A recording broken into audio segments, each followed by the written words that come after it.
Another video in my series on why Jewish apologetics is so bad.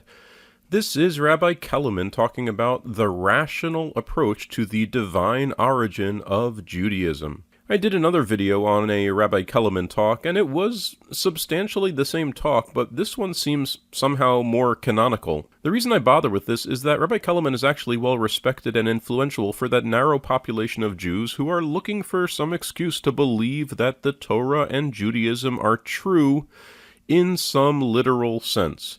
He's written popular books and given lectures like this one, and many other rabbis cite him as an authority on explaining why Judaism is believable. Read Rabbi Kelemen's books, where you'll discover how super logical it is to believe that the Torah is true. And in short, if you really want to understand this theory properly, look up permission to receive, and you can look it up if you prefer on a video. If you go to simpletoremember.com, you look up Rabbi Kelemen, permission to receive. And essentially, I'm just giving you a taste of how we know the Torah is true. It's absolutely logical, super logical. This is what you hear again and again. And he teaches at a very popular yeshiva in Israel, so no doubt he has been effectively giving this very presentation to generations of young adults trying to dispel their doubts about their faith. So, let's look again at whether any of his ideas are actually sound, and let's also consider whether he is approaching these topics with the honesty that a scholar and a teacher should be. The topic that I want to discuss today is whether it might be possible to establish some sort of a rational basis for the perspective, the concept that God spoke to the Jews at Mount Sinai 3,300 years ago. The approach I'm going to take is based on some work that I did as an undergraduate. When I was an undergraduate at UCLA, my degree was in 17th century Christian literature. And my approach to studying these groups, I confess, was one of skepticism. That is, I approached every religion I studied with the assumption that it was not true. Good assumption. I like it so far. And my goal was to find a way to undermine the religions that I was studying. It was not the most objective approach. When I was doing my undergraduate work, I developed an algorithm. See, and this algorithm, I believe, enables you to unravel almost any religion on the planet in about a minute and a half. The way the algorithm works is this. When you approach a religious group and you say to them, why should I join your group? Invariably, they will give you a long list of the benefits that you can gain by joining their group. You can achieve a sense of internal peace, oneness with the universe, a front row seat in the next world, better professional life, better personal life. Each group offers its own list of benefits. Well, that may be true, but I don't think that's what people would say if you ask why I should join. I think most religious people would say that their beliefs are the true beliefs, so why wouldn't you want to do what's true? If you want to follow the true way, then join. If you want to follow the false way, don't join. Pretty simple. Now, if you ask the particular group that you're speaking to, if you ask them, can I derive these benefits from any other religious system? Invariably, they will tell you, no, of course not. Only with us. Well, it's not really about the benefits, it's about believing the truth. So, since they think they have the true way, and other ways are false, then no, you can't find the truth in other ways. Now, there may be belief systems that do not insist that they have exclusive truth, in which case they may accept other approaches to the truth. But where is this all going? Which means they possess secret information. Information that nobody else has. Secret information? Most big religions don't really claim to have secret information, although some smaller sects probably do. Scientology has secrets, but they're also out in the public by now. Once you have a few 100 million members, it's hard to keep secrets. So what do you mean exactly? What kind of secret information are we talking about? So then if you go the next step and you say to them, so let me ask you something, where did you get this information? Then they will reveal to you something which I have dubbed the revelation narrative. Ah, so it's not really about secrets, it's just about sources. What is the source of the religion's claims about the world? The human condition, approved activities, and so on. It's the epistemological question of how do you know what you claim to know? I think calling it a revelation narrative kind of biases the issue, since there may be faiths in which a wise man simply discovers certain truths by reason, or observation, or reflection, which you wouldn't really call a revelation. For example, Midrashic stories expound how Abraham deduced the existence of one God from observing the world, or observing the stars. I think you'd call something like that an insight rather than a revelation, and the idea of a revelation narrative doesn't really fit paganism at all, which is the religion most humans have practiced throughout history. So I don't think the revelation terminology is very objective, but whatever, let's go on. A revelation narrative is the story of how any particular religion came to possess the secret information that you need to achieve their benefits. All revelation narratives, in every religion I experienced, follow a pattern.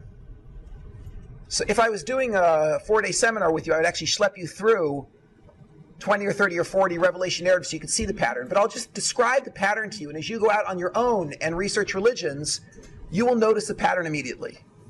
Christianity begins when Paul his name was actually Shaul, he was a Jew, is walking alone on a road on the way to Damascus, and he has this revelation. Jesus appears in front of him. Well, it's kind of strange to regard Christianity as starting with Paul rather than with that guy, Jesus. But whatever, is that because Jesus doesn't fit your revelation pattern? Tells him the whole story of his life. At this point, Jesus had been dead for 30 years, according to the Catholic Church. Jesus appears, tells the whole story of his life. Love the laughter from the audience. Other people's beliefs are quite funny, right? But never your own. Odd how that works. This tells me a lot about the audience, even though I can't see them, but I digress. Shaul, the Jew, converts on the spot to become a Christian, changes his name to Paul, comes back from this lone walk and tells the world, I've discovered Christianity, and that's the beginning of the religion. Except that almost no one conceives of Christianity starting that way except for you. For everyone else, Christianity starts with foreshadowing of Jesus by Old Testament prophecy, heralding by John the Baptist, and then by Jesus' life, teaching, and death. If you ask almost any Christian, how did Christianity start? That is basically the story you will hear. Is that not the right pattern for your algorithm, so you have to jump to Paul? One man's lone experience on the road to Damascus. Okay, so we'll do Paul. One man relates an incredible story. Got it. It's one man's word. Kind of like Moses and his Torah. Islam begins when Muhammad dropped to the ground in what looks like an epileptic fit, gets up from the ground, wipes the foam from his mouth. Ha ha ha. Other people's beliefs are so funny. And explains that that was not an epileptic fit. Really, that was a prophecy. And this is what God told me. Not you, of course. You were not privy to this prophecy, but I was told. And this process continued for many years. And during this time, Muhammad dictated the messages that he found in his head after these experiences. And this became the Quran, a collection of surahs, a collection of these records of revelation.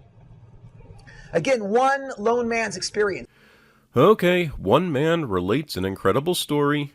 Got it. It's one man's word, kind of like Moses and his Torah. Buddhism begins when a wealthy Eastern prince, Siddhartha Gautama, settles beneath a Bodhi tree. With his body sitting beneath the Bodhi tree, his soul ascends to the 8th stage of transic insight. He achieves knowledge of all there is to be known and becomes a Buddha, a god of sorts. And out of the kindness of his heart, he came back down into his body so he could spread this technology among mankind. There have been other people in Buddhism who experienced what Buddha experienced, what Siddhartha Gautama experienced. In fact, in the history of Buddhism, according to some groups, there were as many as 44 people who achieved the state of being a Buddha. But of course, we only know that because Siddhartha Gautama told us. Ha ha ha. I wonder if the audience will find it so funny when they realize that Judaism is exactly the same. Ha ha ha. But I actually don't believe your presentation of the origins of Buddhism. I'm not very familiar at all with this religion, but there are many sources about the life of the Buddha, and I think the general idea is one of awakening rather than revelation. The Buddha, who is thought to have many past lives, meditates and spiritually awakens to see the world as it really is. He then proceeds to teach other people to similarly awaken spiritually. I don't think this exactly fits your revelation narrative either. To me, it seems more akin to Einstein doing his thought experiments on space-time and discovering special relativity, and then teaching others to understand space-time the same way. There's no revelation per se, just insight and understanding. So to me it seems like you're selecting or contriving some version of Buddhism to fit your own schema, but it's not really an accurate representation of the religion's origins, or certainly not the only one. There is no other person who's ever met any of these other people who made it to the 8th stage, besides Siddhartha Gautama himself. So again, you have an entire religion passing through one man. Okay, one man relates an incredible story. If that's how you want to look at it, the entire religion passes through one man. Kind of like Moses and his Torah. Got it. The same is, of course, true of the modern cults. Whichever modern cult you investigate, whether it be the Mormons with Joseph Smith Jr., hiking alone in the mountains, discovering these golden tablets, translating the tablets with a dictionary. The tablets were written in Reformed Egyptian, which is a language only known to Joseph Smith. Thank goodness, right next to the tablets, there was actually a dictionary that translated from Reformed Egyptian to modern English, which was very convenient. Yes, kind of like how in the Bible, people of all different nations speak in Hebrew. Very convenient, but sure, ha ha ha, other people's beliefs are so funny. And when he was done translating the tablets, he then destroyed the tablets and the dictionary and only brought back the Book of Mormon. Because what do you need the tablets for anyways, you know? And that was the launching of the Mormon religion. All the modern cults start the same way. Well, first of all, what reason is there to consider Mormonism a cult? Because they believe crazy things? That would make every religion a cult. I think the term cult is probably misleading here anyway, since what you're really talking about is new religious movements, or NRMs.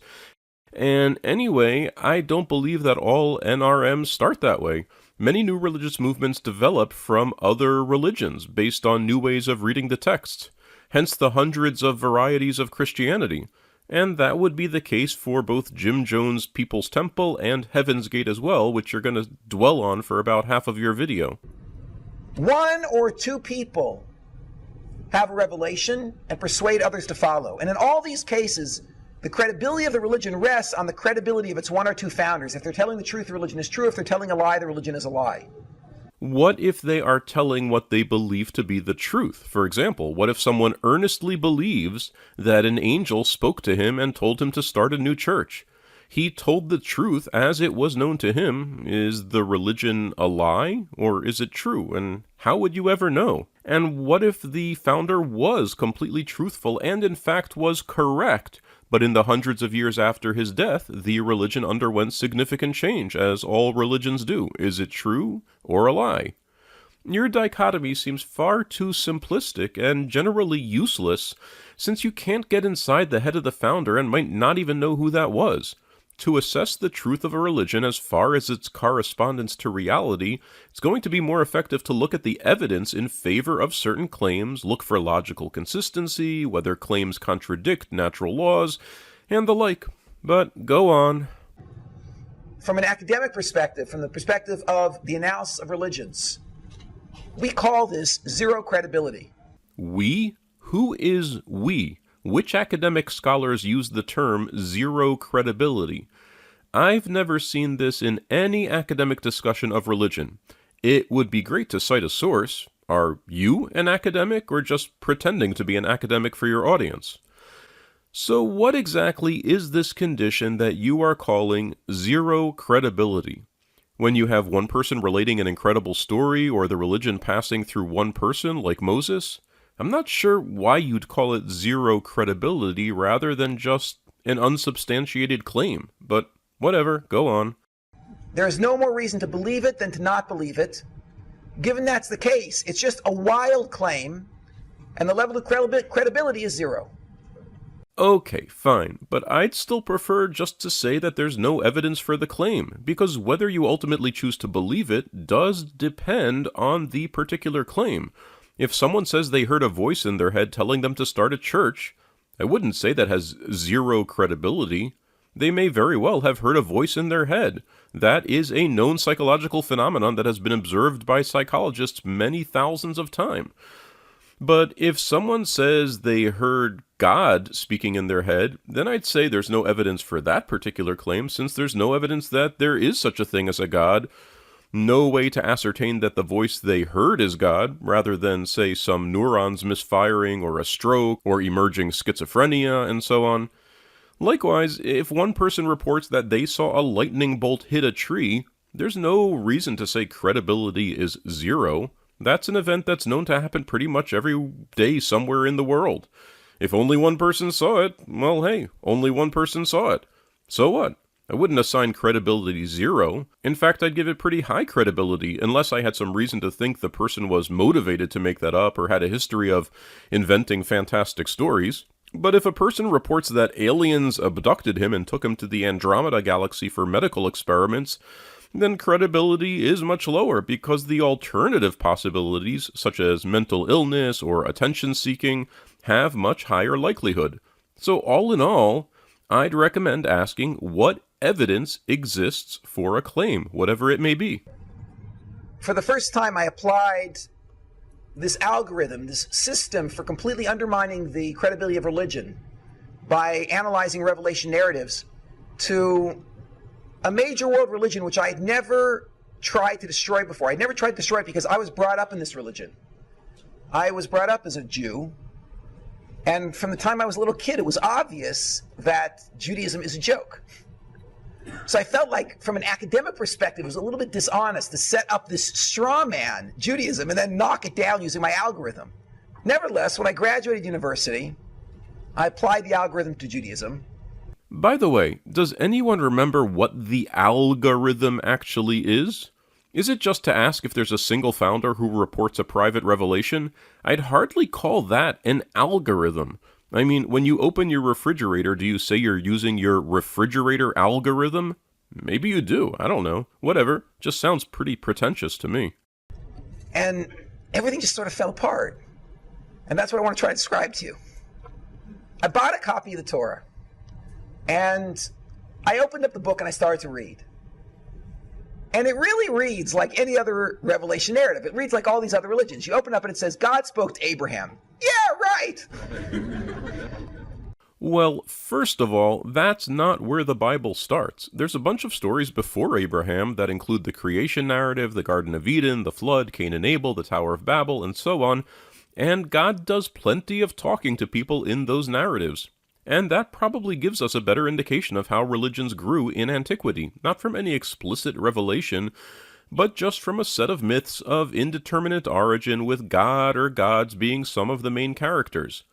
Second, I don't know that we'd really call God's communication to Abraham a revelation. There's no shock or surprise or great fanfare in this communication, or any indication that this was out of the ordinary in any way.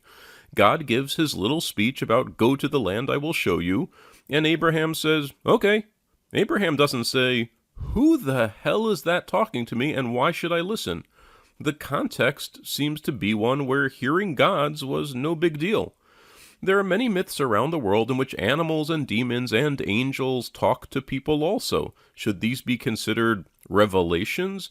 Or should we just understand that for primitive people, gods and demons and animals were understood to communicate regularly with humanity? That seems to be what's going on here. The phenomenon of divine interaction in these Genesis narratives is quite different than what you find later in Exodus or Deuteronomy.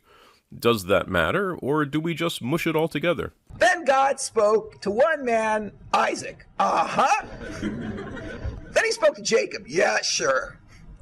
And this is just classic myth. I finished off the first book of the Bible. It was quite interesting. Got to the second book. Interesting stories about the plagues in Egypt. It's a bit difficult for me to understand, but okay, mythologies can be passed along. Then I get to the section of the Torah called Parshas Yisro. And for the first time, I see verses dealing with the Sinai event. And it's clear as you're reading the story, this is the genesis of Judaism. Maybe. I'd say the Abraham story probably gets that honor, or the Exodus from Egypt. Sure, the author of the Sinai narrative makes it sound like that was a pivotal event, but that's pretty much just a few chapters of Exodus and Deuteronomy. It disappears from Jewish consciousness for the rest of the Bible. You don't seem to be aware of that yourself, but go on. And of course, what the verses there say is that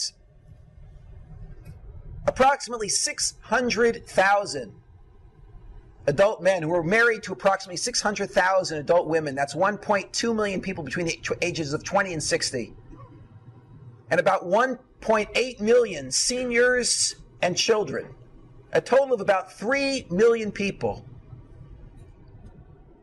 stood at the foot of a mountain called Sinai in the middle of a desert, and all 3 million people, every single man, woman, and child in the Jewish people, heard God speak.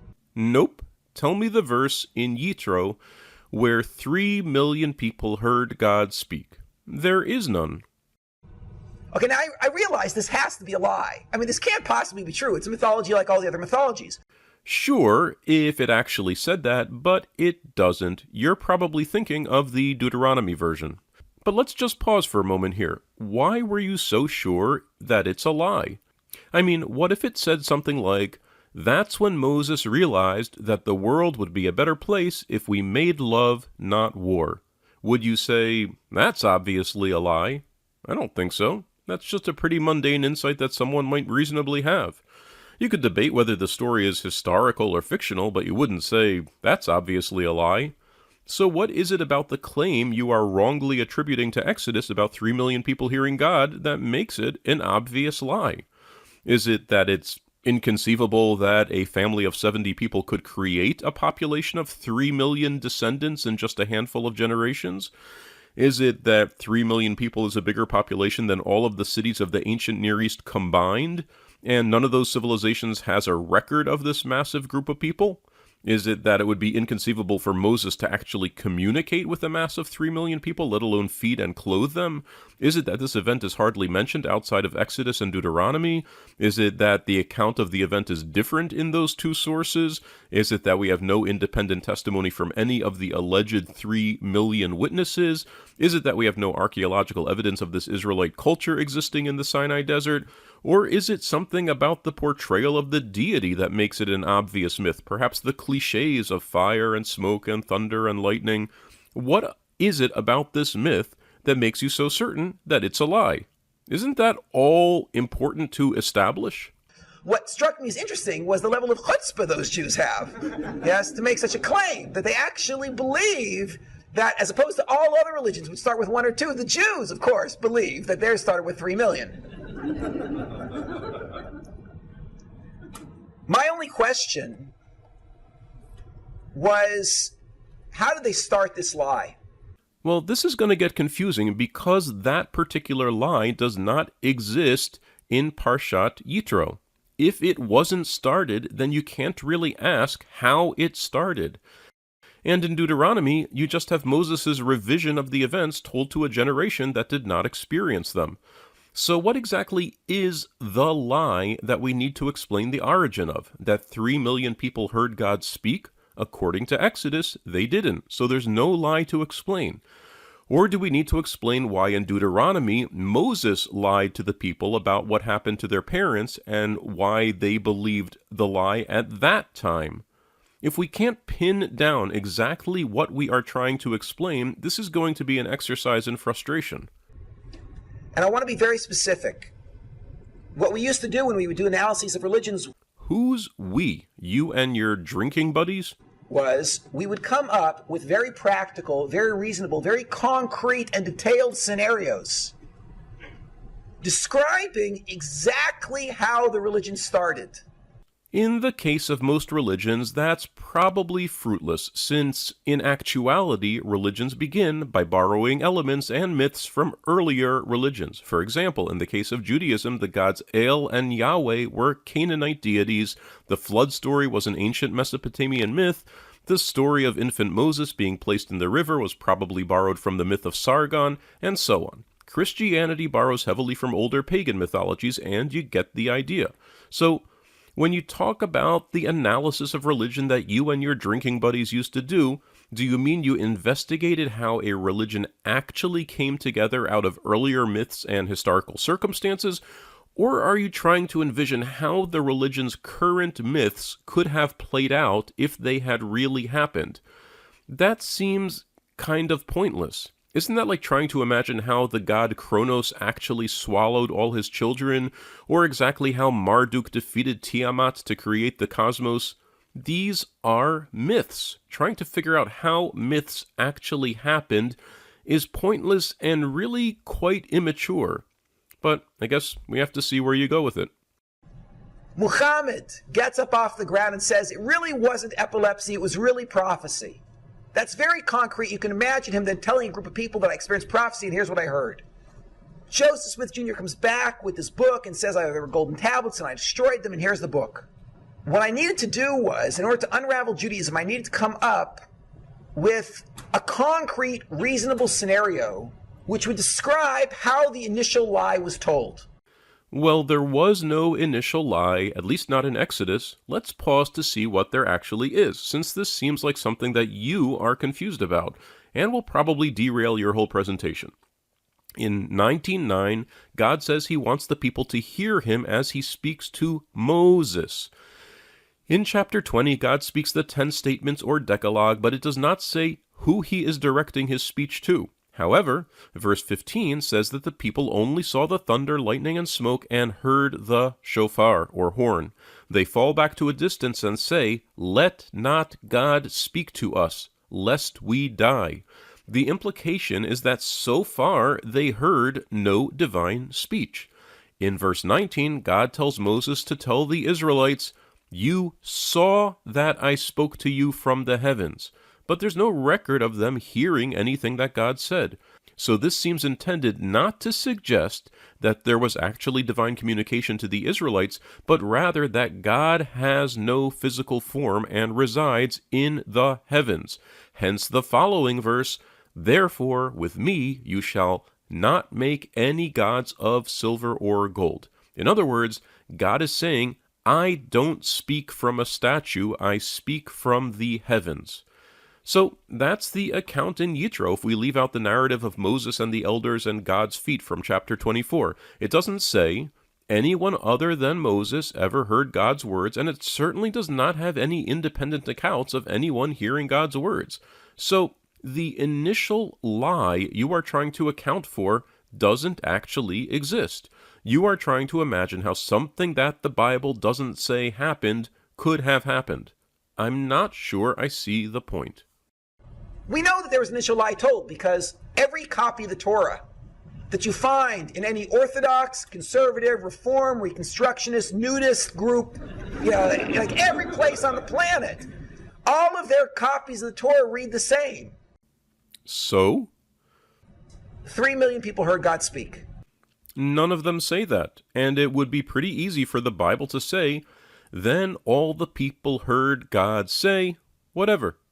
You never find such a verse. So at some point somebody told that lie.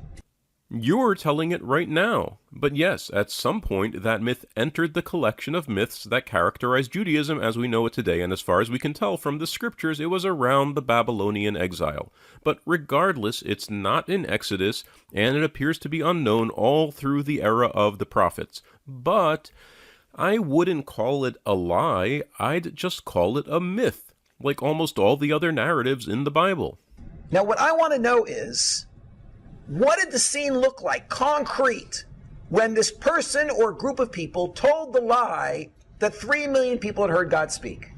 When you're dealing with mythology, this is just such a dumb approach, as I said, and incredibly immature. 10-year-olds might try to imagine who is stronger, Batman or Spider-Man. But there is no actuality about this, and this is something you expect adults would understand. Religions don't actually form the way their mythologies claim they do, so there's no point in trying to create a frame-by-frame representation of what actually happened in the mythology. But if you are asking, in reality, how did this myth make its way into Judaism, you could imagine something like what's reported in Nehemiah chapter 8 and 9.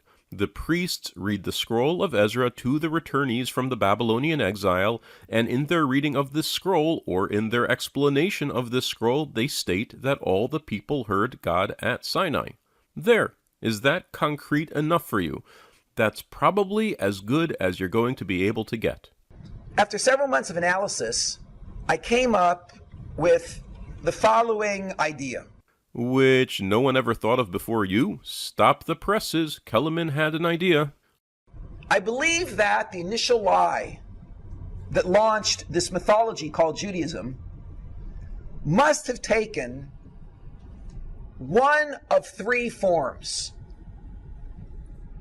It either had to be what I call the past lie, the present lie, or the future lie. Or it doesn't have to be a lie at all. It could just be an interpolation. For example, in Exodus we have the promise of divine speech in verse 19:9. In 20:19, God tells Moses to tell the people that they saw God speak from the heavens. Someone interpolated that the people must have all heard God speak, even though it doesn't say that.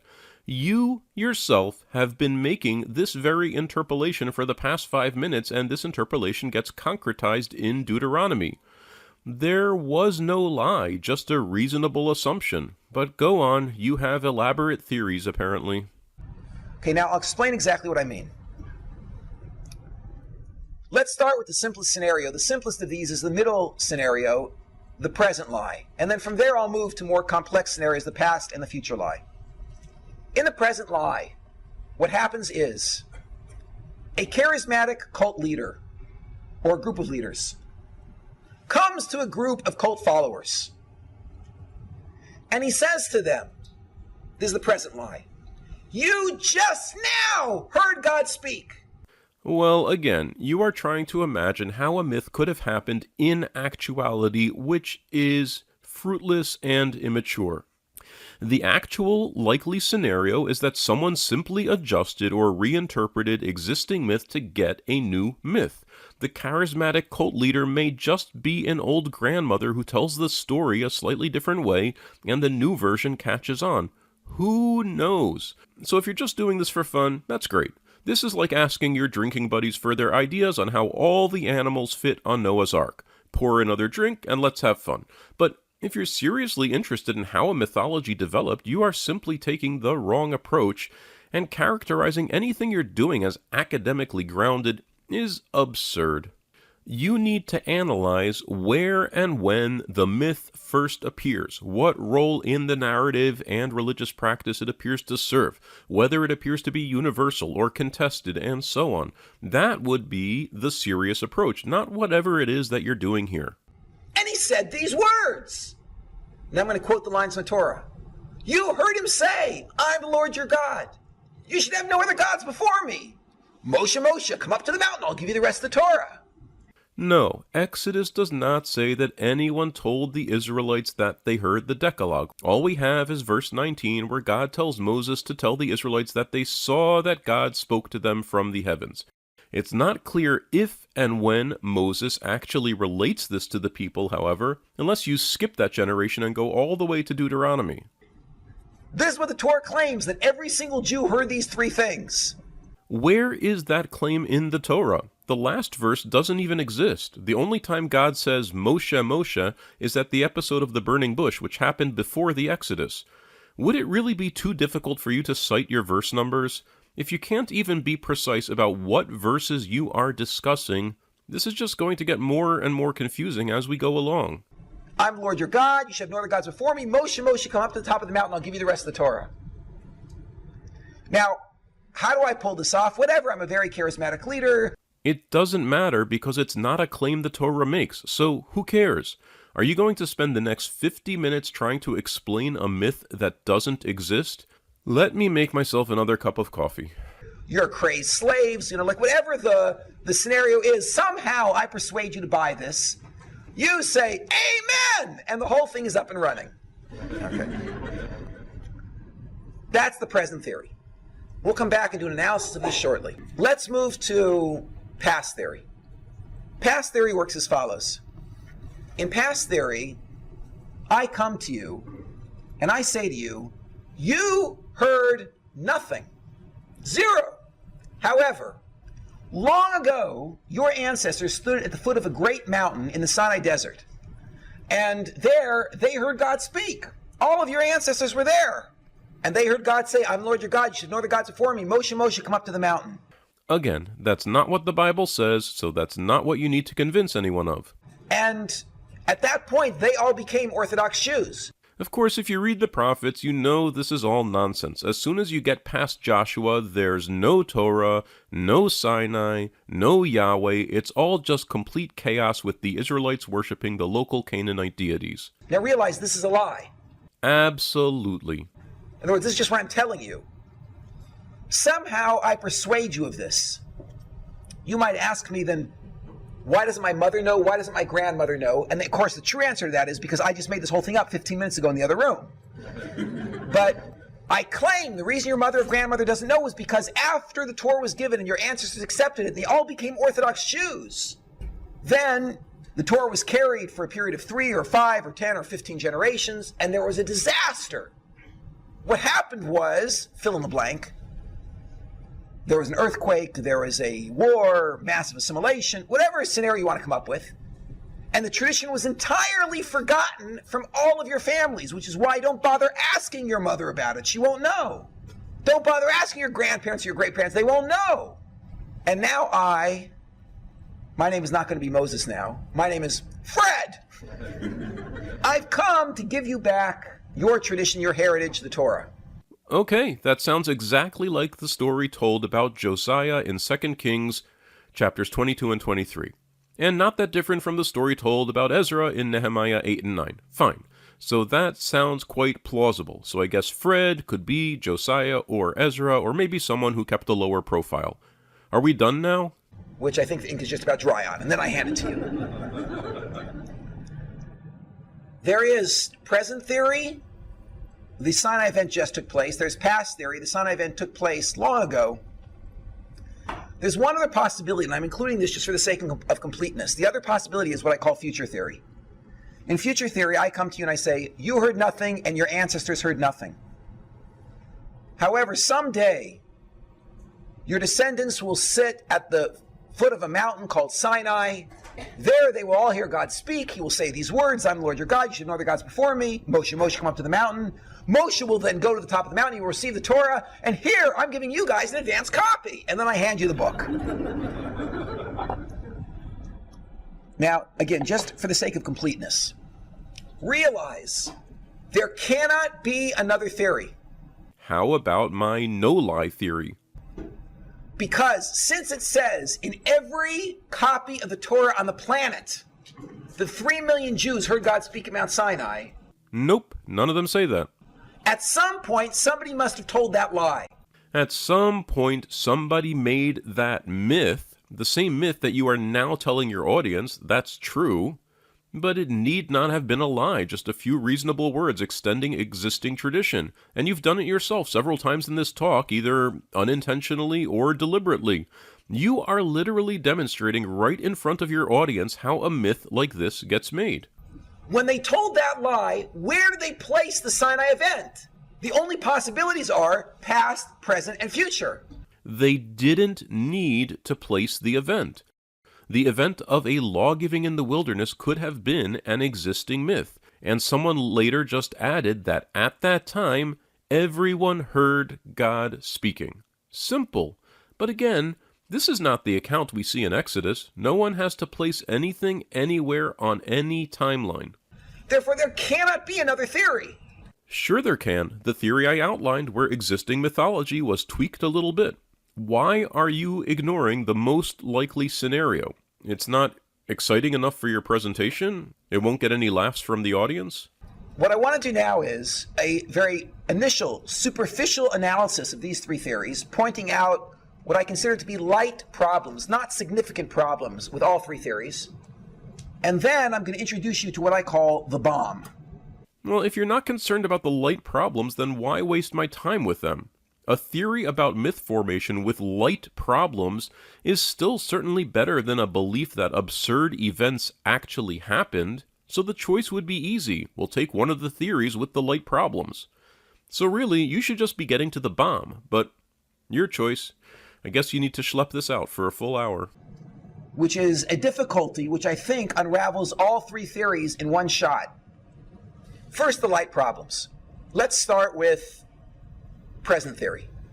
In present theory, I come to you and I persuade you that you just heard God speak, and then I hand you the Torah and you accept it. Now, to appreciate why this theory is not accepted on any university campus, that is, there are no modern secular biblical critics who believe in present theory.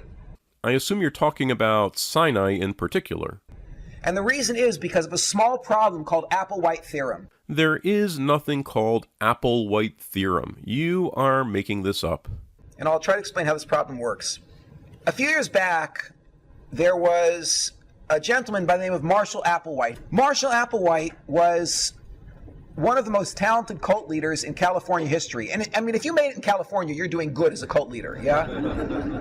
Well, what became called Heaven's Gate started in Texas, moved across the country, and eventually ended up in California, but why do you say that Marshall Applewhite was an exceptionally talented cult leader? At the time of its demise, Heaven's Gate had only about 40 active members, and probably never more than 100 at any time over its 20 years.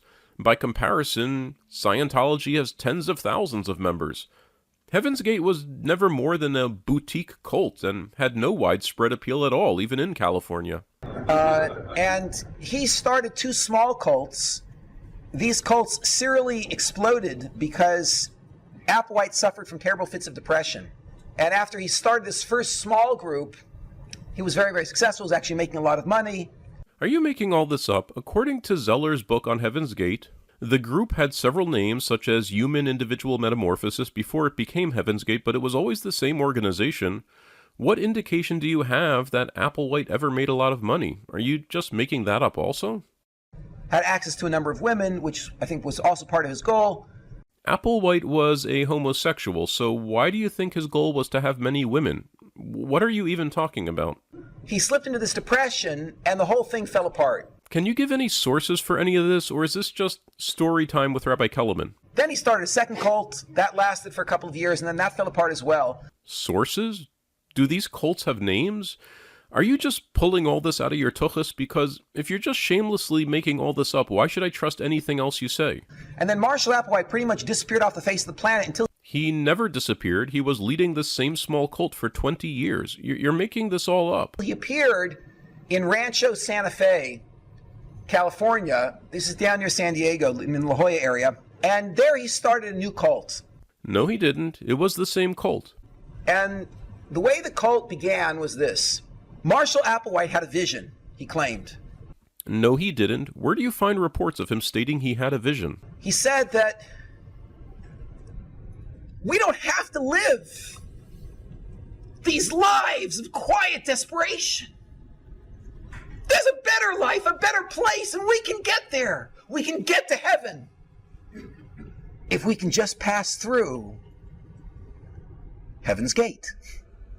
Well, like I said, the cult was only known as Heaven's Gate in its final years. The basic philosophy for most of its existence was that by living a certain type of monastic lifestyle, members would evolve biologically into higher organisms. That's why it was called Human Individual Metamorphosis originally.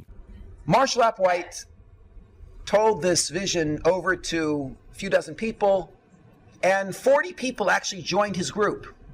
Marshall Applewhite then had a second vision. Are you not going to provide sources for anything? Where are you getting this information? In the second vision, Marshall Applewhite saw that the only way to walk through Heaven's Gate is wearing black Nike tennis shoes. You are making that up. Ex-members of the cult report that there was a sale on those particular shoes, so they were purchased in bulk at a good price. The group had pretty tight finances at this point in its existence. And all 40 members of the Heaven's Gate cult went out and purchased black Nike tennis shoes.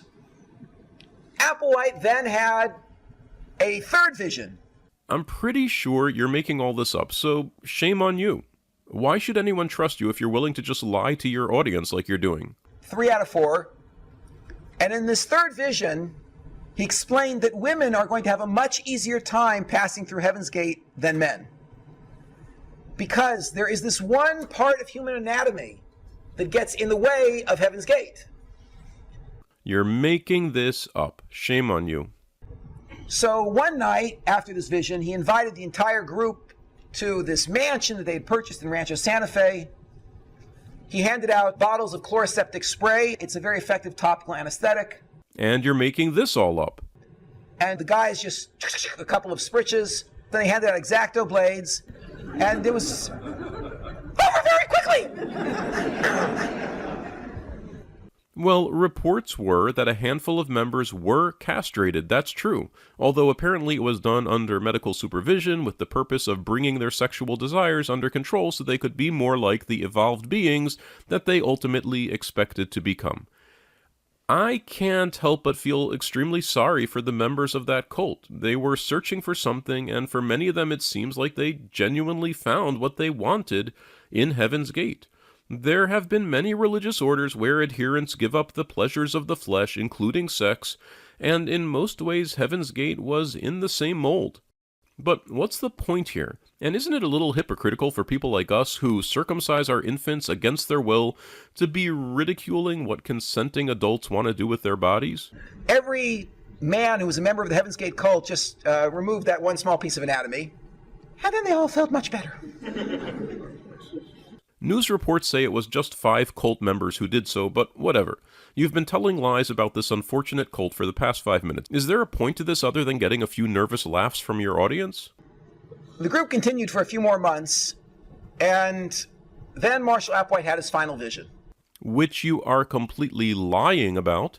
I don't know if you'll remember, but a few years back, there was a comet that passed Earth called the Hale-Bopp comet.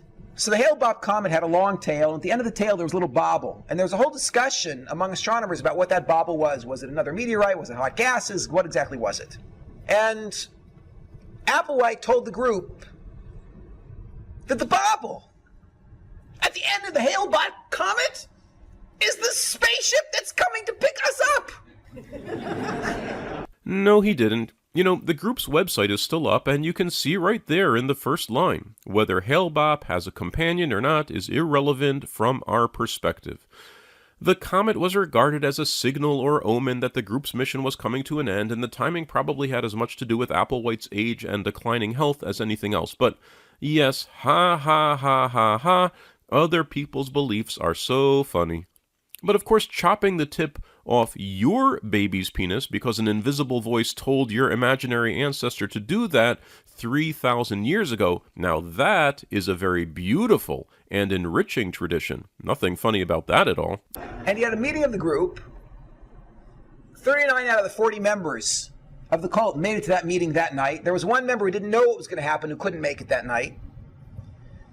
And Marshall Applewhite declared on video, in fact, they videoed most of the meetings, so we have great records of this group.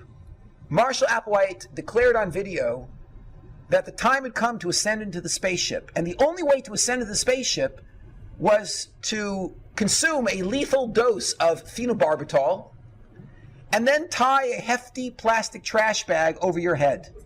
So on video, there were 39 members of the Heaven's Gate cult who declared their faith in Marshall Applewhite, consumed a lethal dose of phenobarbital, tied a plastic trash bag around their head, and laid down and died.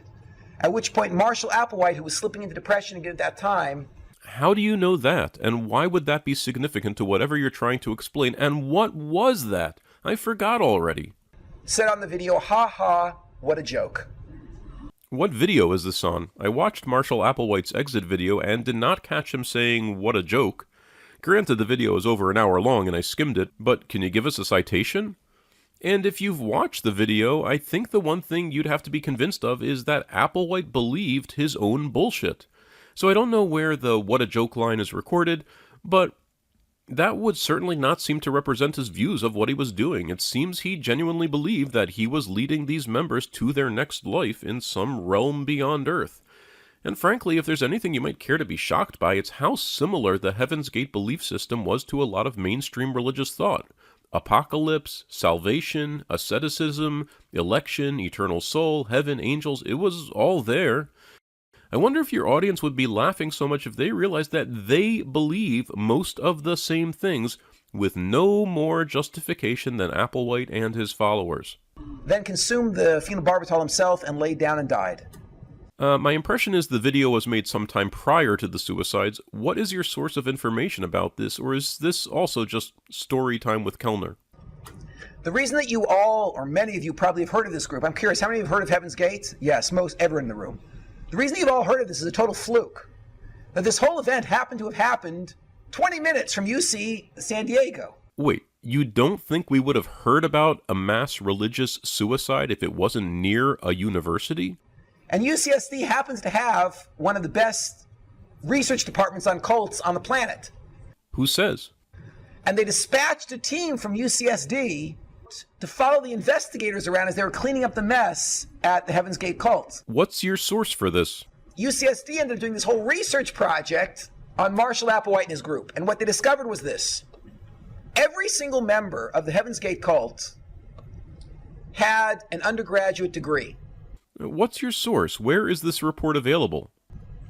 There were many members of the Heaven's Gate cult who had advanced degrees, master's degrees, PhDs, JDs, MDs.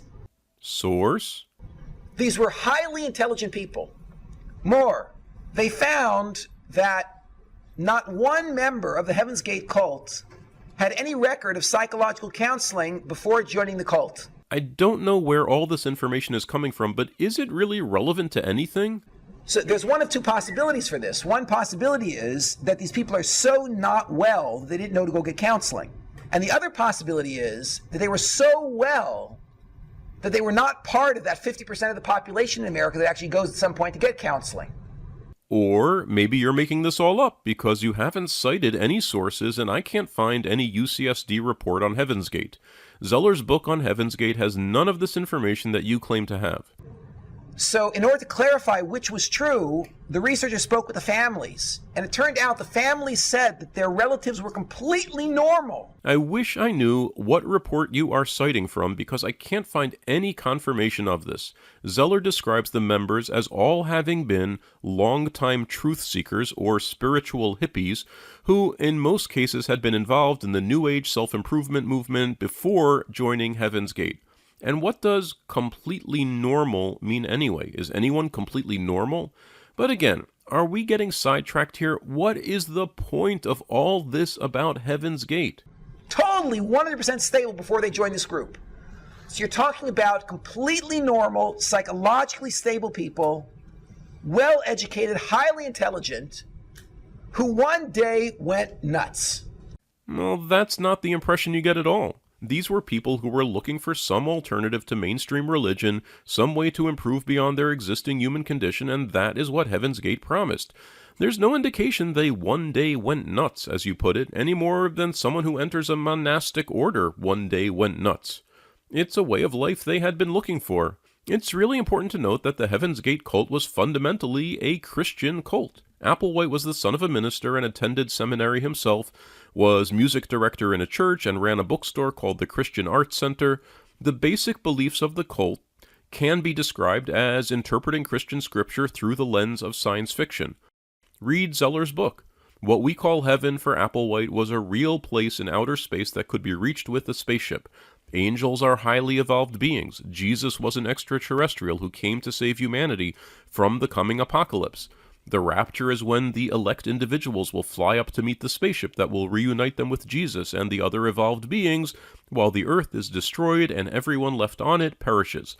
So before you say, wow, those are some crazy beliefs, just recognize that it all comes out of Christian scriptures read through a science fiction mindset and the ancient astronaut theory. You may find it amusing, but it's not any crazier or less well-grounded than things that you believe and many mainstream Christians believe. But laugh it up. People are gullible. Well, that's for sure. In fact, the people you are speaking to in your audience are probably believing everything you're telling them about Heaven's Gate and will never bother to check any of it, even though information is readily available. And given a charismatic leader, they will believe anything, even something that asks them to act self-destructively. Like chopping the tip off your baby's penis? Like accepting martyrdom rather than converting to another religion? Sure, people can be convinced to do those things. Clause A, people are gullible. They will believe anything, even something that asks them to act self-destructively. Clause B, as long as the lie cannot be checked. Are you just making this up? The lie of a worldwide biblical flood can be easily checked, and people like you still believe it happened. The lie of 3 million Israelites in the desert can be easily checked, and people still believe that. The lie that a revelation at Sinai was known prior to the Babylonian exile can be easily checked, and you're still telling your audience to believe that. And marketers and politicians and influencers and conspiracy theorists lie to people every day about things that can be easily checked, and people believe them. So this is just complete bullshit. People are gullible and will believe anything, even something that asks them to act self-destructively. Key, as long as the lie cannot be checked. Bullshit. When Marshall Applewhite said that he had a vision that the only way to ascend to this spaceship that's coming to pick us up is to down a lethal dose of phenobarbital, is there any way to check that lie? No. Maybe not that lie, but Heaven's Gate involved many other claims that could have been checked. For example, the austere method of living was supposed to change members' biochemistry into that of more evolved species that they were becoming. That could have been checked. The death of co-founder Bonnie Nettles from cancer was entirely contrary to what the faith taught. That could have been checked. And in the early years, the cult put out publications explicitly rejecting suicide as a possibility. That could have been checked. And actually, many members left Heaven's Gate over the years. Perhaps they checked into some of these claims and then checked out. But I wish you would get to the point. Enough about Heaven's Gate and your absurd Applewhite theorem. Which is why it was believed. That's not how belief works. Most people demand evidence to support an absurd claim unless there's some strong motivation to believe it regardless. If someone tells you that Elvis came back from the dead to sing him a lullaby last night, you're not going to believe that, even though it can't be checked. You're not going to believe it because stuff like that doesn't happen. You're going to demand some evidence before you believe that. Show me a video. Have him come back while I'm watching. Whatever. That's the way even modestly critical minds work. The members of Heaven's Gate didn't believe their leaders' teachings because they couldn't check them. They believed them because for some reason the teachings were very compelling to these people. Suicide was not a component of the belief system until the last couple years. The original philosophy of Heaven's Gate was that members would evolve into higher evolutionary forms by following the practices and teachings of the cult, and this would be some kind of chemical or biological process. So, like a lot of other spiritual seekers, which the members were in almost all cases, and like billions of people in traditional religions and other self-help organizations, these members were trying to improve themselves to be worthy of some eventual redemption, and they thought that in Heaven's Gate, rigorous living and teaching, they had found the right approach to do this. It's not so hard to understand. There's not any reason to think their belief resulted just from their inability to verify something or other. This whole line of analysis is such a huge waste of time. Now the truth is, Applewhite theorem explains the genesis of every religion you have ever heard of. And what is your made-up Applewhite theorem? I can't even remember. Paul comes back from a walk to Damascus and says, I just met Jesus on the road. Can you check that lie? But what about Jesus' empty tomb? Can you check that lie? Yes, you can. What about Jesus feeding the 5,000? Can you check that lie? Yes, you can. So what is the point of this exercise? Siddhartha Gautama says, I just came down from the 8th stage of transic insight. Can you check that? Muhammad says, I just had a revelation. Joe Smith says, I found this golden tablets. With all of these religions, they conform to Applewhite theorem. That is, they all begin when one or two people have a revelation. That revelation is not checkable. Like Abraham? Like Moses at the burning bush? The leader is charismatic and everybody believes it. Okay, let me ask you a question. Why did Marshall Applewhite say, the spaceship that dropped you off here is coming to pick you up? Have some phenobarbital.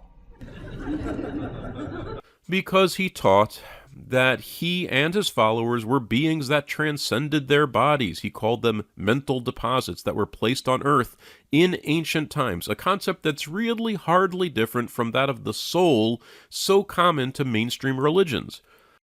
Have you ever told your students that their soul was there at Sinai 3,000 years ago? I bet you have. But yes, ha ha ha, Heaven's Gate is so funny. Why did he say the spaceship dropped your mother off here? Because that wasn't his belief. Is coming to pick us up. Or your grandmother. So of course the answer is because... Because that wasn't his belief? He believed the earth had been seeded with souls or deposits in ancient times. Why would he tell you about your mother or grandmother? The ancient astronaut theory and the Jesus narrative that he based his teachings on do not involve your mother or grandmother. How much more time are we going to spend on this? It's idiotic. If someone told you a lie, that your mother was dropped off here by a spaceship, which is now coming to pick you up and have some phenobarbital, you might make a phone call. And if one of you makes a phone call and your mother says, that's a cult, so you're going to be out of there immediately. You don't think any of the cult members were told that they're in a cult and still stayed in the cult? The people who joined Heaven's Gate had to give up all of their worldly possessions and live communally under a new name. You don't think their parents and friends and brothers and sisters all told them, you are joining a cult? And actually, many people did leave Heaven's Gate over the 20 years it existed, and some later returned. So far as we know, the cult never sought to prevent the departure of members who lost interest. And you know what? Mainstream religious people are also often told that they believe absurdly weird things. I would tell you, Rabbi Kelemen, that your belief in a revelation at Sinai is absurd, and yet you would still stay in the religion despite anything I say. I'm sure that some young people who go to your yeshiva to find their spiritual place in the world are told by their parents and siblings that they are nuts and they're flipping out. But they sit there in your yeshiva and listen to your nonsense for 1 or 2 years anyway. So what is your point? As soon as the lie can be checked, you'll spread the word, the entire cult will disintegrate. Again, that's not how cults work. Usually they create an information bubble where information from outside the cult is regarded as suspect, contaminated, evil, whatever. This is also true for insular religious sects like Hasidim. Every cult knows how to explain to members why they are not a cult, and every cult knows how to create a mixture of verifiably true claims with verifiably false claims and entirely unverifiable claims. No different than any religion, really. Both religions and cults also know how to adapt to adverse information. Judaism responded to the destruction of Jerusalem by making this all part of the divine plan. Christianity responded to the failure of the Messianic age with the concept of the Second Coming. Heaven's Gate responded to the death of co-founder Bonnie Nettles by adjusting their philosophy from evolution of the physical body to an out-of-body transition. When people want to believe something, they will find a way to believe it, despite information to the contrary. Look at the Bible. For 1,000 years, people thought Genesis was a precise description of how the universe was created. When it was shown to be inaccurate in 100 different ways, did everyone reject the Bible? No. They just say, well, it's still spiritually true, or metaphorically true, or it is actually true and the science will eventually discover it was right all along, and off they go, happy as ever with their faith. Anyone can check that a worldwide flood is a lie. It's impossible. Anyone can check that an exodus of 3 million people is a lie. Does this cause Judaism to explode? No. The theory is, any groups that ever attempted to start with a lie that does not conform to Applewhite theorem exploded. That's why we have no record of them. No record of what? You're saying that any group that started with an immediately checkable lie perished instantly, leaving no record? I don't think I believe that. It seems like if that's the case, we'd still have some record. We'd be able to say, oh, that cult flopped because everyone called their mom and got the right info. Do we see that? If we don't, maybe we should look harder to see if you're actually right about cults with checkable claims imploding. What about QAnon? That cult makes many verifiably false claims and yet certainly did not immediately implode. Many cults have made predictions about the end of the world and continue on even when those predictions fail to materialize. Large portions of the world's population believe conspiracy theories of one kind or the other, which are easily disconfirmable, but those easy disconfirmations are rejected because they are viewed as part of the conspiracy. How many people were and are convinced that all the Jews got advance warning to abandon the Twin Towers before they were attacked? You could not imagine any claim easier to disconfirm, but people who want to believe something like that will find a way to dismiss the disconfirmation. Because you cannot get away with a lie that is checkable. Bullshit. Sure you can, for a lot of reasons. You can force people to believe a lie if you have political power. Have you heard of Adolf Hitler's big lie? Kim Jong-un of North Korea can make his people believe lies. People might believe a lie because it is convenient for them to do so, or otherwise improves their own position. For example, white people might believe that they are more intelligent than black people. Motivated reasoning. People can check, but they don't want to check. They like the lie. People may believe that Hispanic immigrants are eating cats and dogs because they like that lie. In Springfield, they're eating the dogs, the people that came in. They're eating the cats. They're eating the pets of the people that live there. And this is what's happening in our country. Medieval Christians could have checked whether Jews eat Christian children's blood, but they liked that lie. It was useful. People might also be too intellectually lazy to actually check on a claim. And the author of a lie may poison the individual against seeking alternative sources of information. Cults and many yeshivas may say, don't listen to what your parents tell you. They are the problem. They are the ones who have fallen victim to the lie. You, Rabbi Kelemen, are convinced the Bible says God spoke to 3 million people in Exodus despite the easy ability to check this claim and prove it false. Just open the book and read what it says.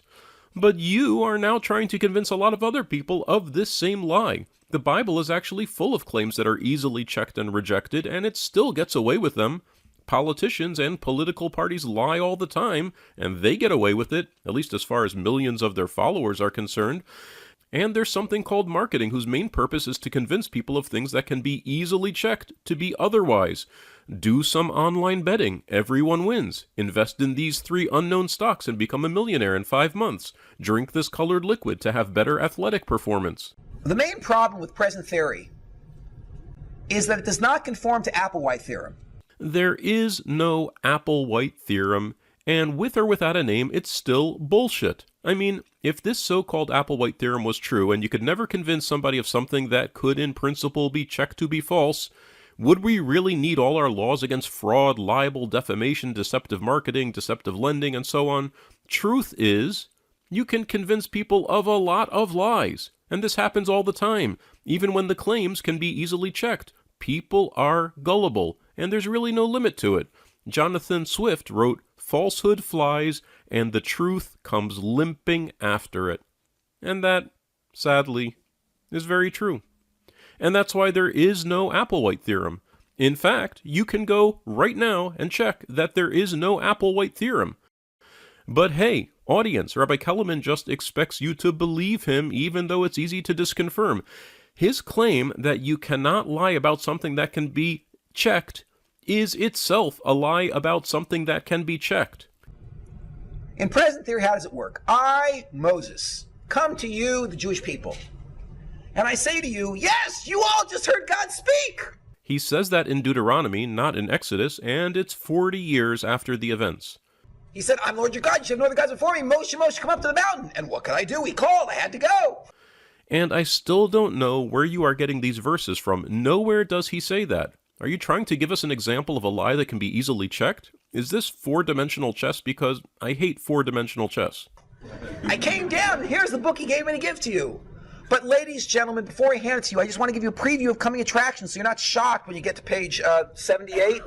Yeah, we'll start off here. This is one for the guys. Listen, guys, there is a man handing out X-Acto blades. Each one of the guys, please take one. Yes. It says here what you're supposed to do is, this is on page 78 of the Torah scroll. It says what you do is you spread your legs, let's see, shoulder width apart. That's correct. Then hold the X-Acto blade, it says, in your right hand, and then with a smooth downward motion. Wow, like that. It's over very quickly. That was a man hyperventilating. Whatever. Calm down. No, it's only the end you have to cut off. It's not the whole thing, yes? Well, that commandment is in Genesis and Leviticus, so that's not included in any of the commandments that Moses was communicating to the Israelites in Exodus, but whatever.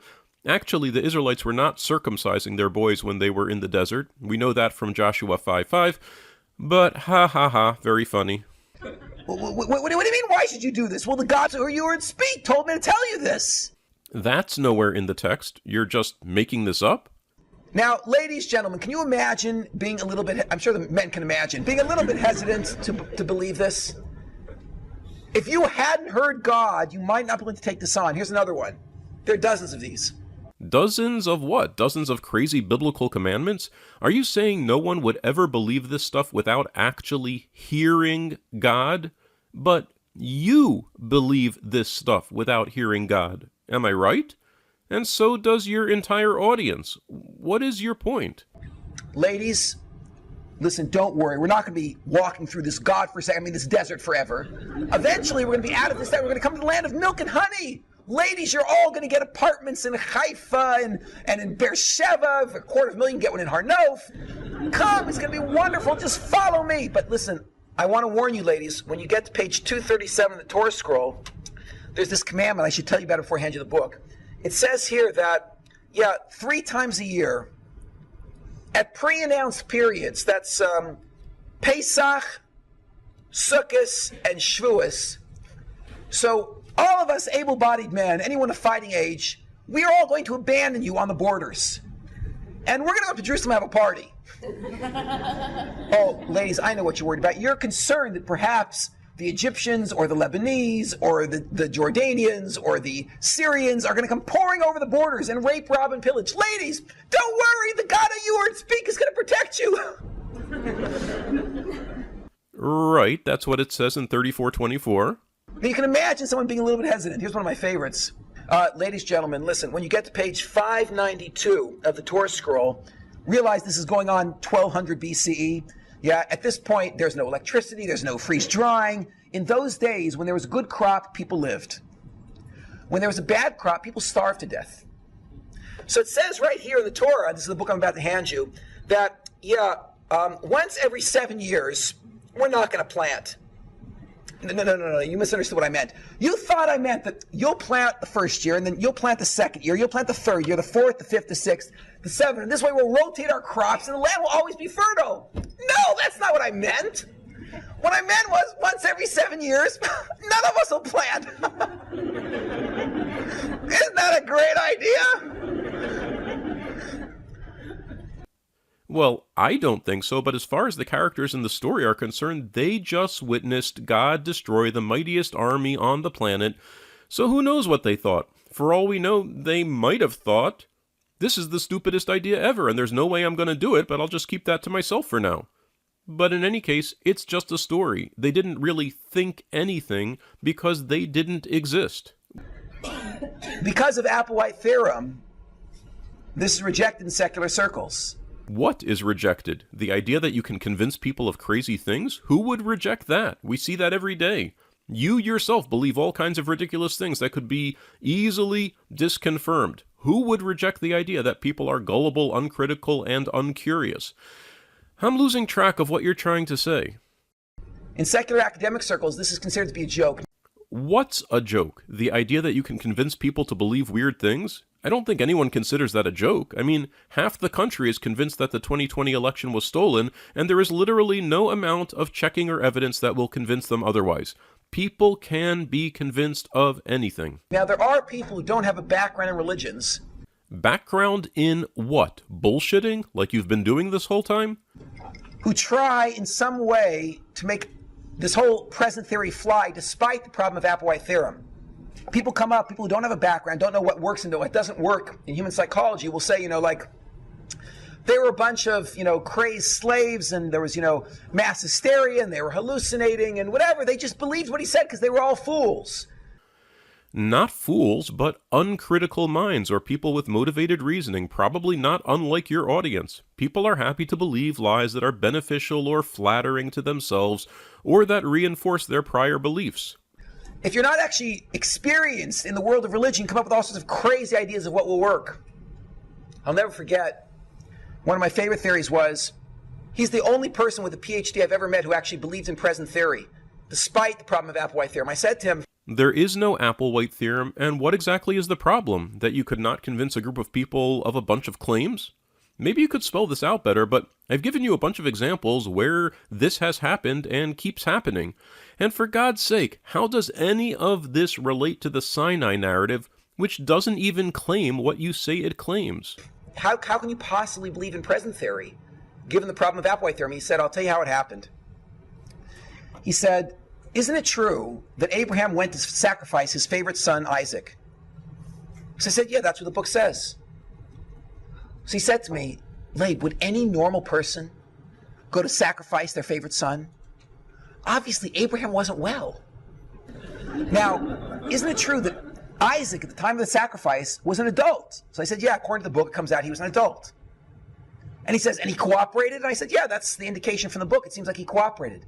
He said, would any normal person cooperate and stretch out his neck so his father can slice it? Obviously, there was a developmental disability that was passed from Abraham down to Isaac. And it had a genetic component, and it went right into Jacob. Jacob passed it to the tribes. The tribes multiplied in Egypt. There was an entire nation of retarded people. Ha ha ha ha. So funny. Moses said to them, you heard God speak. And they said, we heard God speak. And that was it. The whole religion was up and running. Yeah, that's hilarious, but have you read Deuteronomy? Because that's exactly what Moses says to the Israelites. Ha ha ha. Funny, right? So I said to him, listen, about you, I believe this. But how do you explain that the highest, per capita frequency of Nobel Prize winners comes from the descendants of the only known retarded nation in history?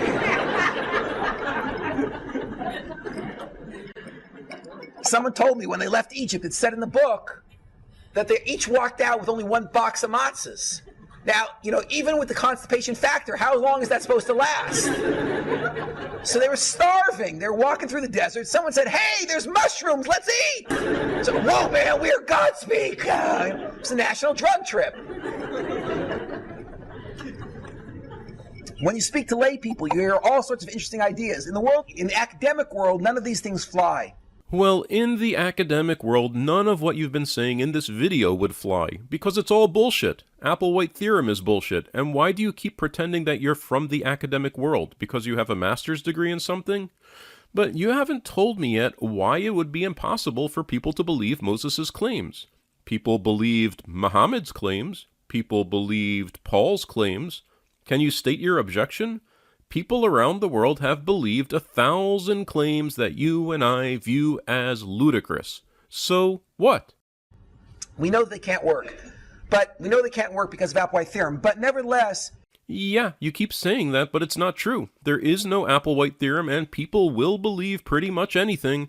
So you haven't demonstrated any difficulty with your so-called present theory yet as far as the Exodus narrative goes. For the minute, any idea that occurs to you that might keep present theory alive, keep on the board. Because when I drop the bomb, that'll go too.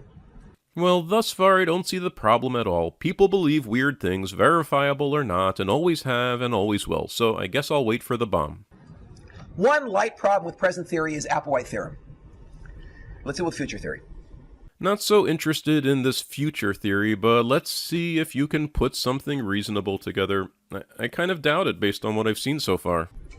Future theory is very problematic for the following reason. In future theory, I come to you and I say, you heard nothing. And your ancestors heard nothing. But someday God will speak to your descendants.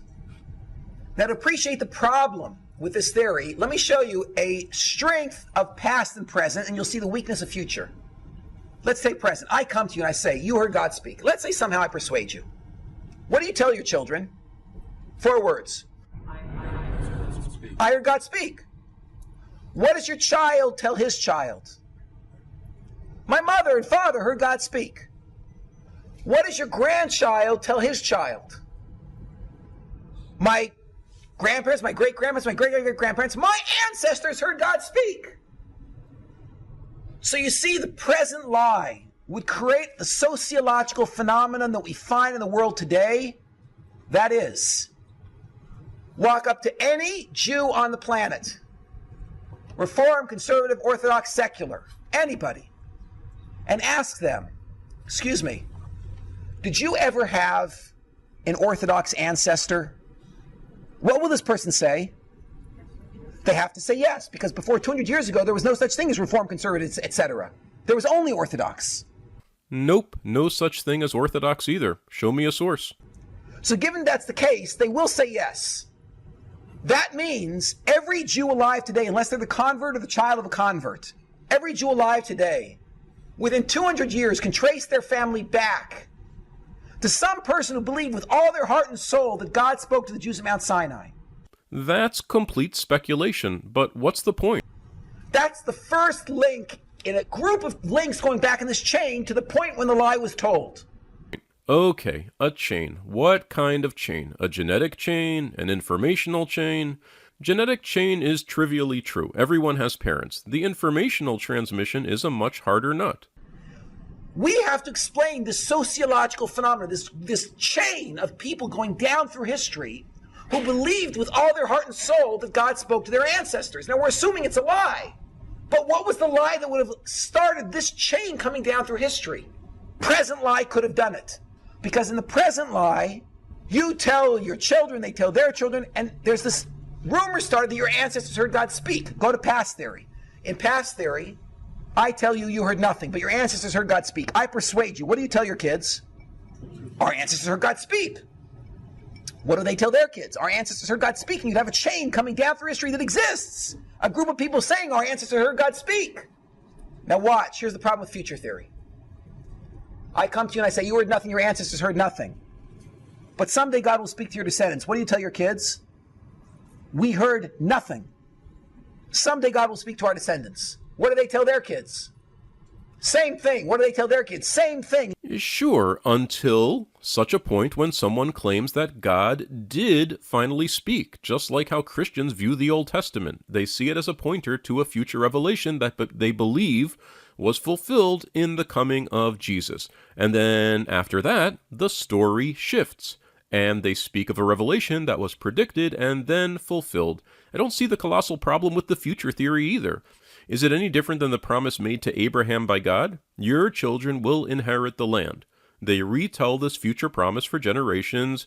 We are destined to inherit the land, all the way to the time of Joshua. Then the narrative shifts. We did inherit the land. You end up with a chain going down through history saying God never spoke. Unless he did. Someday he will, but he hasn't yet. That chain does not exist. But why would it if God was alleged to have spoken at some point? This is so confusing. When God finally speaks, the chain of future promise is broken and a new chain of promise fulfilled is started. And that's what we have, right? The future lie cannot explain the sociological phenomena that we're facing. Why not? If there was a lie about God speaking to someone in the future, and they were handed an advanced copy of the Torah that we now have, then at some later point, someone claimed that God did speak as described in the advanced copy of the Torah that we have, we would have exactly the sociological phenomenon we are facing, the Torah that we have. Isn't that right? Am I missing something? Which is this link of people going down through history all claiming their ancestors heard God speak. Do you see the problem with future theory? Not at all. That is exactly the chain we would expect to see in a future theory that came to fruition. The way you presented it earlier, with the Torah being given as an advance copy, there would literally be no difference from the standpoint of today. All we have is that one document, which would be the same in both cases. How could we ever tell when it was actually given if it's identical in both cases, and if that's the only record that we have? I'm sorry, this is so stupid. So light problem with present, a light problem with future. One more, the past theory. The past theory is where all of the serious academics I've ever met put their eggs. And the reason is this. I come to you and I say, you heard nothing. That's good, because now you won't know that I'm lying. You heard nothing. But long ago, your ancestors heard God speak. But don't try to check. Because there was some sort of disaster and the tradition was forgotten from your people. And I, Fred, am now returning it to you. Can you check that lie? No. I'll say the tradition was lost 500 or 1,000 years ago, 2,000 years ago. The farther back I put it, the bigger the gap, the more untestable my lie is, and therefore the more secure it is.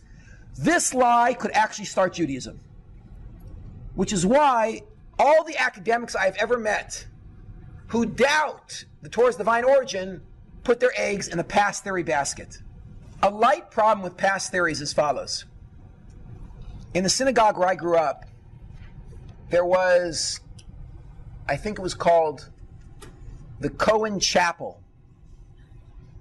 There was the Teitelbaum Social Hall. I remember the Schwartz restroom.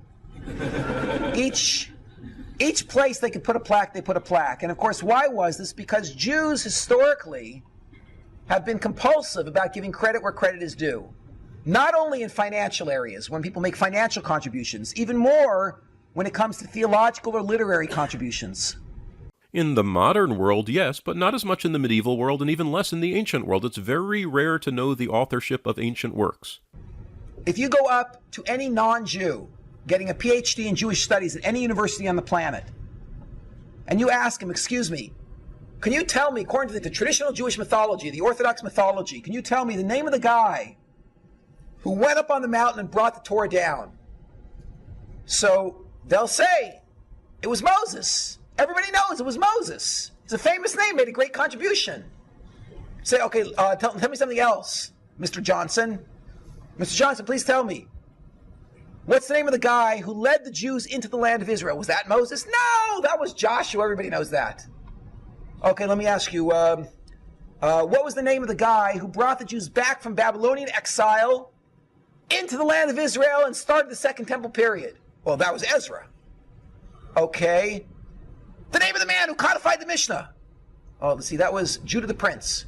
Okay, tell me, what was the name of the guy who put together the Gemara? That was two fellows, Mr. Johnson will say. That was Ravina and Ravashi. These are all famous names. We know the names of everybody who made a great contribution in Jewish history. No, we don't. Not at all. We assign names to different pieces of Jewish literature, but we don't know the actual authors in most cases. Legendary names like Solomon and Moses and David just attract otherwise anonymous works, the same way that Jesus' disciples are attributed as the authors of the anonymous Gospels. We just don't know much about ancient authorship. Now think about this for a minute. The single most important person ever in Jewish history, according to past theory, is Moses. Why do you say that? Moses is just a character in the book. We don't know anything about whether there was an actual Moses or what he actually did, so why would we consider him the most important person? Later personalities like Isaiah and Jeremiah are much more important. For Moses went up on the mountain, received the Torah, and brought it down. In the story, your fictional PhD student in Jewish studies doesn't believe that actually happened. Past theory does not imagine that Moses actually did anything in real life. It's all just a story about a legendary character, like stories about Maui or Hercules. He gave it to the Jews accepted it, they all became religious. I'm sorry. If you have read through the prophets, you cannot make this statement in any seriousness. This is where your audience should really be laughing or crying. I don't know. I'm crying. They carried it for several generations. Then there was a disaster, was lost. And for 2,000 years, nobody knew about Torah. That part is right. But they actually never knew about the Torah at any point. Continue. Until the second most important person ever in Jewish history arrived on the scene. And his name was Fred! Now, well, you'd probably have to say he's actually the first most important person because he's a real person and Moses is a myth according to past theory. But I love the laughter. They have no idea how true this all is. The problem here is, in an otherwise comprehensive Jewish history, What does that mean? The Bible is not a history book. there is no record of the greatest crisis ever in Jewish history. That is 2,000 years of the Jews knowing nothing about the Sinai event. Wait. What do you mean there's no record of Jews not knowing about the Sinai event? There's no record of the Sinai event. Have you read the prophets? There is virtually nothing about the Sinai event in Jewish literature until works composed around the time of the Babylonian exile, and that would include Deuteronomy and Exodus. Out of many ill-informed and deceptive things that you've said thus far, I think this is actually the most deceptive. Right now, you are telling your audience that there is continuous evidence of a recognition of a Sinai event throughout Jewish history. The truth is exactly the opposite. And here again, you can check it yourself. Your claim is verifiably false. Read the books of the prophets and you will see that this claim is verifiably false. To say that there's no record of Jews not knowing about the Sinai event is like saying there's no record of Jews not knowing the theory of relativity, or there's no record of Jews not knowing about their Messiah Jesus, or there's no record of Jews not knowing how to play Hatikva on kazoo. There's no record of them knowing these things. And in the case of Sinai, there is every indication that they did not know about it. Because in every place you think it would be certainly mentioned, it is not. Let's review some, and you can judge for yourself. The book of Numbers never mentions a public revelation at Mount Sinai and barely even mentions Mount Sinai. When God wants to remind the Israelites who they are dealing with, which he has to do quite often, he always describes himself as the God who took them out of Egypt, not as the God who revealed himself or anything else at Mount Sinai.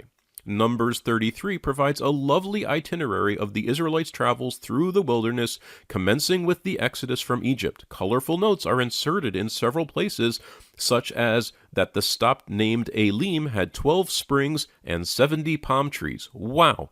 And what does it have to say about Sinai? Nothing at all. Pretty boring place. Deuteronomy 6:20-25, right after Moses' review of the Ten Commandments, explains exactly what you are supposed to tell your children when they ask you about your laws. So, this would definitely be the time to tell them about the revelation at Sinai, right? Nope, not interested.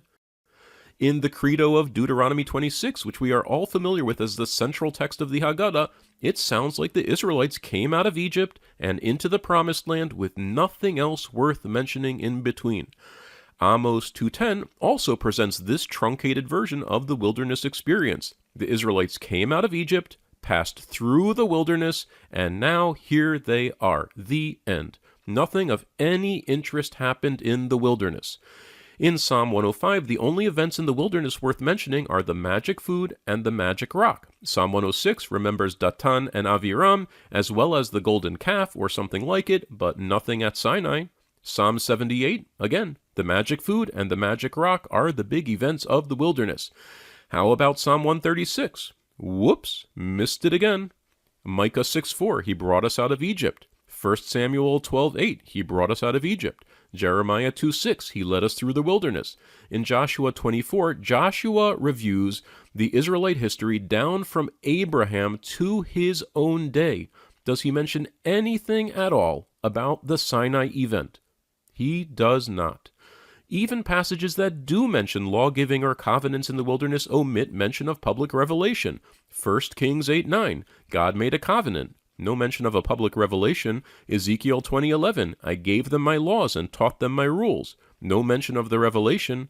So, yeah, your claim that there's no record of the Jews not knowing about Sinai is beyond bullshit. It's a downright deception. I don't know any other way to put it.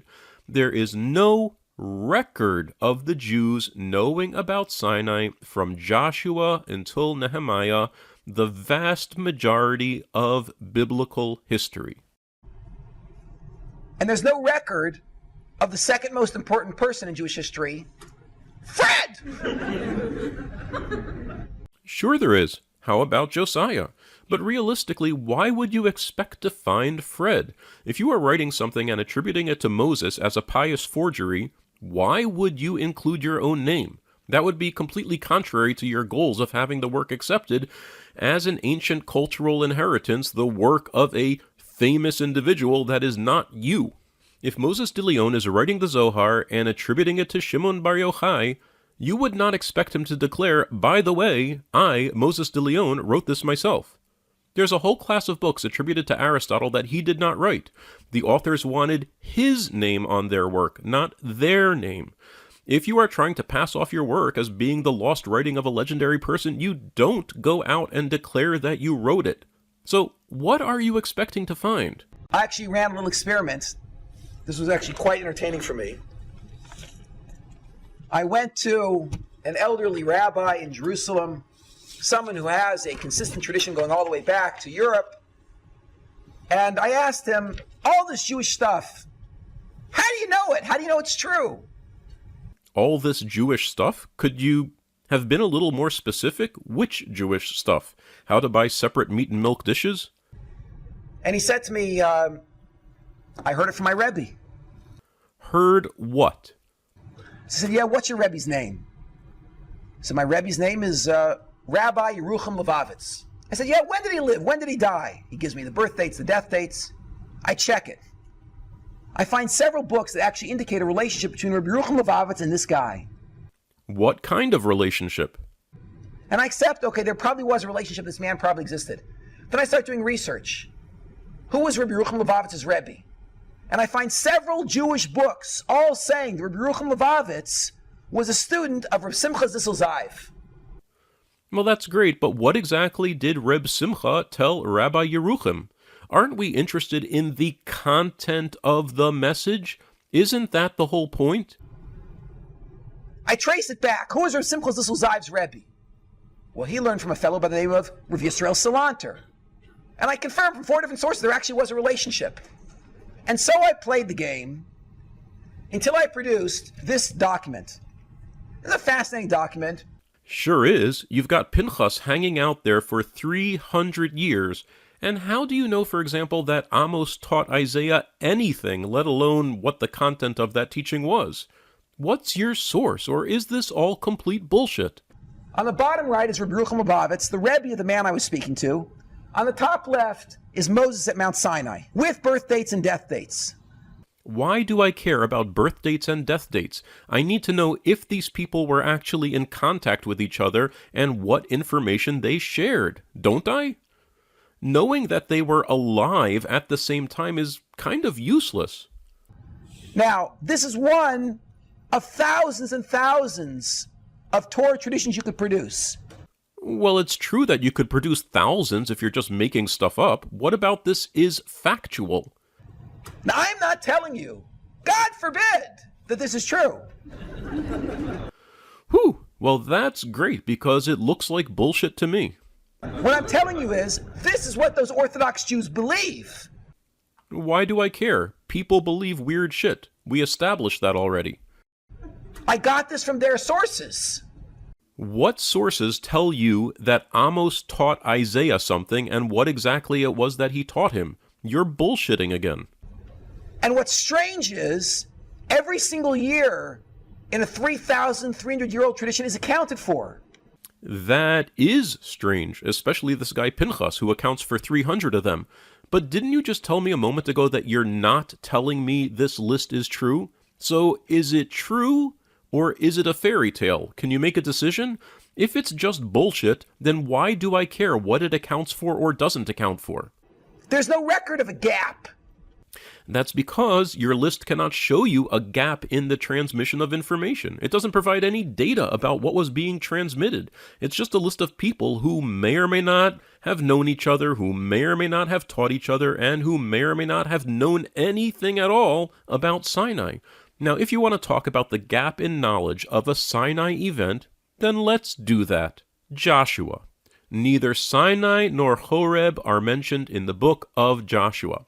And if you're wondering whether Joshua was ever observed to teach anyone anything at all, he actually does. Last chapter, Joshua assembles all of Israel to teach them their history, how Terach, father of Abraham, worshipped other gods, and how Jacob and his children went down to Egypt, how God sent Moses and Aaron and cast plagues on Egypt and freed the Israelites, how they were pursued to the Sea of Reeds, and how the sea covered up the Egyptians and their chariots, how they lived a long time in the wilderness, ahem, how they fought the Amorites, how Balak attempted to use Balaam to curse them, but instead blessed them, how they crossed the Jordan and came to Jericho and defeated 7 nations. It's all there, right? Did Joshua miss anything important? Any gaps that you can see? Let's move on. Eli. Eli the priest is discussed in 1 Samuel, and there is no mention of Sinai or Horeb in that book. Samuel. Samuel is discussed in 1 and 2 Samuel, and there is no mention of Sinai or Horeb in that book. David. David is mentioned additionally in Chronicles, Kings, and Psalms, and there is nothing about David teaching or learning anything about a mass revelation at Sinai or Horeb. Achiah. Achiah is discussed in 1 Kings, which says nothing about a mass revelation at Sinai or Horeb. Elijah. Elijah is discussed in 1 and 2 Kings, and there is nothing about Elijah teaching or learning anything about a mass revelation at Sinai or Horeb. Elisha. Elisha is discussed in 1 and 2 Kings, and no mention of any such teaching. Actually, the only mention of Horeb, which occurs in 1 Kings chapter 8, verse 9, is an editorial note mentioning that the ark contained the tablets that Moses placed there at Horeb, reflecting the covenant God made with the Israelites when they left Egypt. No mention of a mountain or a revelation. For what it's worth, the covenant of Exodus 34, which is the one juxtaposed with written tablets, was communicated to Moses alone. Jehoiada, mentioned in 2 Kings and 2 Chronicles, and the same deal. Nothing about learning or teaching Sinai or Horeb. Zechariah. He has his own book, which mentions neither Sinai nor Horeb. Hosea. Hosea has his own book as well, which mentions neither Sinai nor Horeb. Amos has his own book, which mentions neither Sinai nor Horeb. Isaiah has his own book, which mentions neither Sinai nor Horeb. Micah, Joel, Nahum, Habakkuk, Zephaniah have their own books which do not mention either Sinai or Horeb. Baruch and Jeremiah are discussed in the book of Jeremiah, which mentions neither Sinai nor Horeb. Ezra is mentioned in Ezra and Nehemiah, and only in Nehemiah do we finally have the Levites or Ezra expounding Ezra's scroll and claiming that you came down on Mount Sinai and spoke to them from heaven.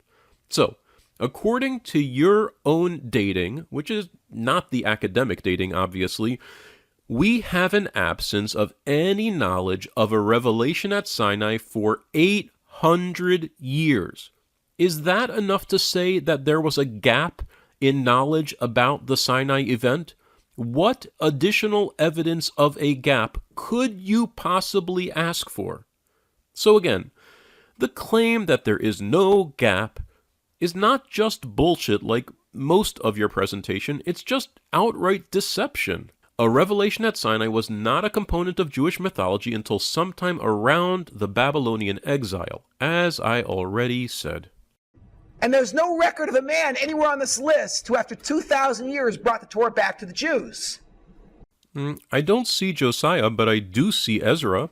He's certainly a candidate. The book of Nehemiah details how Ezra showed up with a scroll of Moses that no one else had and started new traditions that no one else had done before. But again, someone who's seeking to gain credibility for their agenda by attributing it to a legendary figure is not going to take the credit for themselves. That would be dumb. So one problem with past theory is, if it started when I told you that, yes, we just recovered from a 2,000-year gap and I afraid I'm restarting it, you might mention that to your children. And they might mention to their children there would be such a record in Jewish history, and no such record really exists. The record exists, and it's actually staring you in the face from the pages of the prophets. Up until the Babylonian exile, Judaism was a completely broken project. No one was worshiping Yahweh, no one knew anything about anything called the Torah or a revelation at Sinai. Read the prophets and you will find this to be true. Unfortunately, you are working with a fantasy, or maybe a conceit, that's very common among Orthodox Jews, that it was Orthodox Jews all the way back. If you go back 500 years, you find Orthodox Jews believing the same thing as Orthodox Jews today. Go back 1,000 years, find exactly the same. Go back 2,000 years, same. 3,000 years, same. All the way back to Moses. It's a pleasant fantasy for uncurious people like those who are probably sitting in your audience, but if you read the Bible, you'll see it's completely wrong. Pick up the book of Joshua and just start reading. Read all the way through Ezra and Nehemiah, and then tell me how much Orthodox Judaism you have come across in your reading. It's basically zero. Which made me question whether or not, in fact, Fred could have ever existed. Why? So there's a light problem with present theory, the Applewhite theorem. There's a light problem with future theory. It wouldn't start the sociological phenomenon that we're looking at, which is a group of people moving down through history who believe that God already spoke to their ancestors. And there's a light problem with past theory. There's no record of Fred. And none of these are problems at all. But none of these impress me until I hit the bomb. Oh, thank God. The bomb.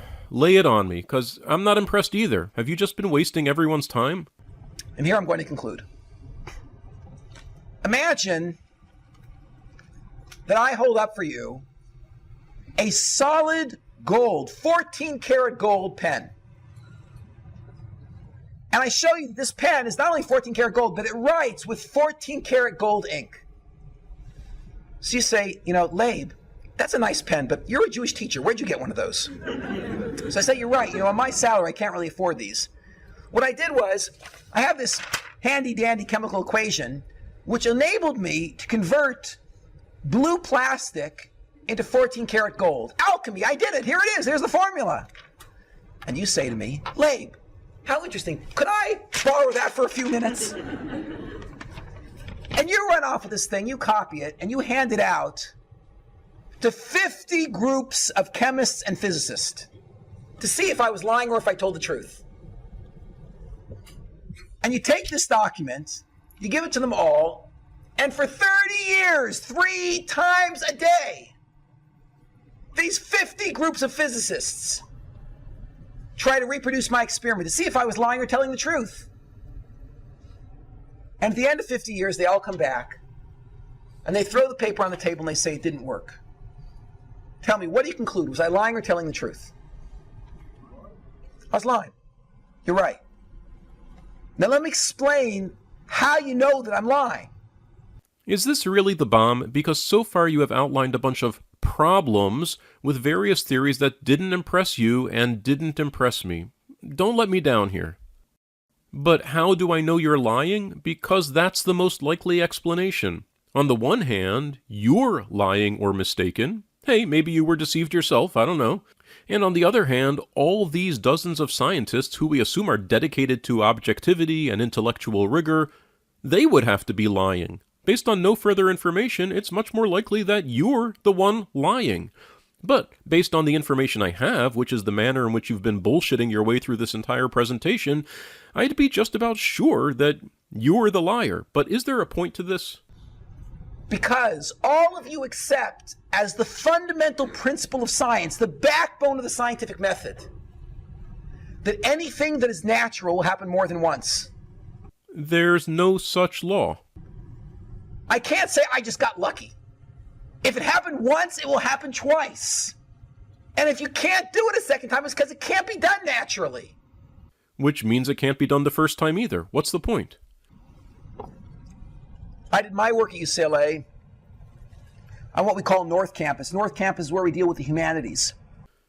I'm sorry, are you a professor? I thought you were a Jewish day school teacher. What do you mean, we deal with humanities? Who's we? I had friends on South Campus. On South Campus, everyone was well familiar with this principle of science. Anything that's normal happened more than once. There's no such principle. Give me a citation. You're bullshitting again. On North Campus, we adopted the same principle. I have friends who are in the history department there. I know that some of you studied history. Within history, they borrow this principle that anything that's normal will happen more than once. Bullshit. Show me a citation. And they come up with their own algorithm, their own theorem. And that is 3 words. History repeats itself. That's not an algorithm, and it's not an academic principle. You're bullshitting. And for anyone who's ever studied history, you know that it's true. No, it's not literally true. Einstein invented the theory of relativity. That never happened again, and it never will. Your mother gave birth to you, and that will never happen again. Now, not in gruesome detail.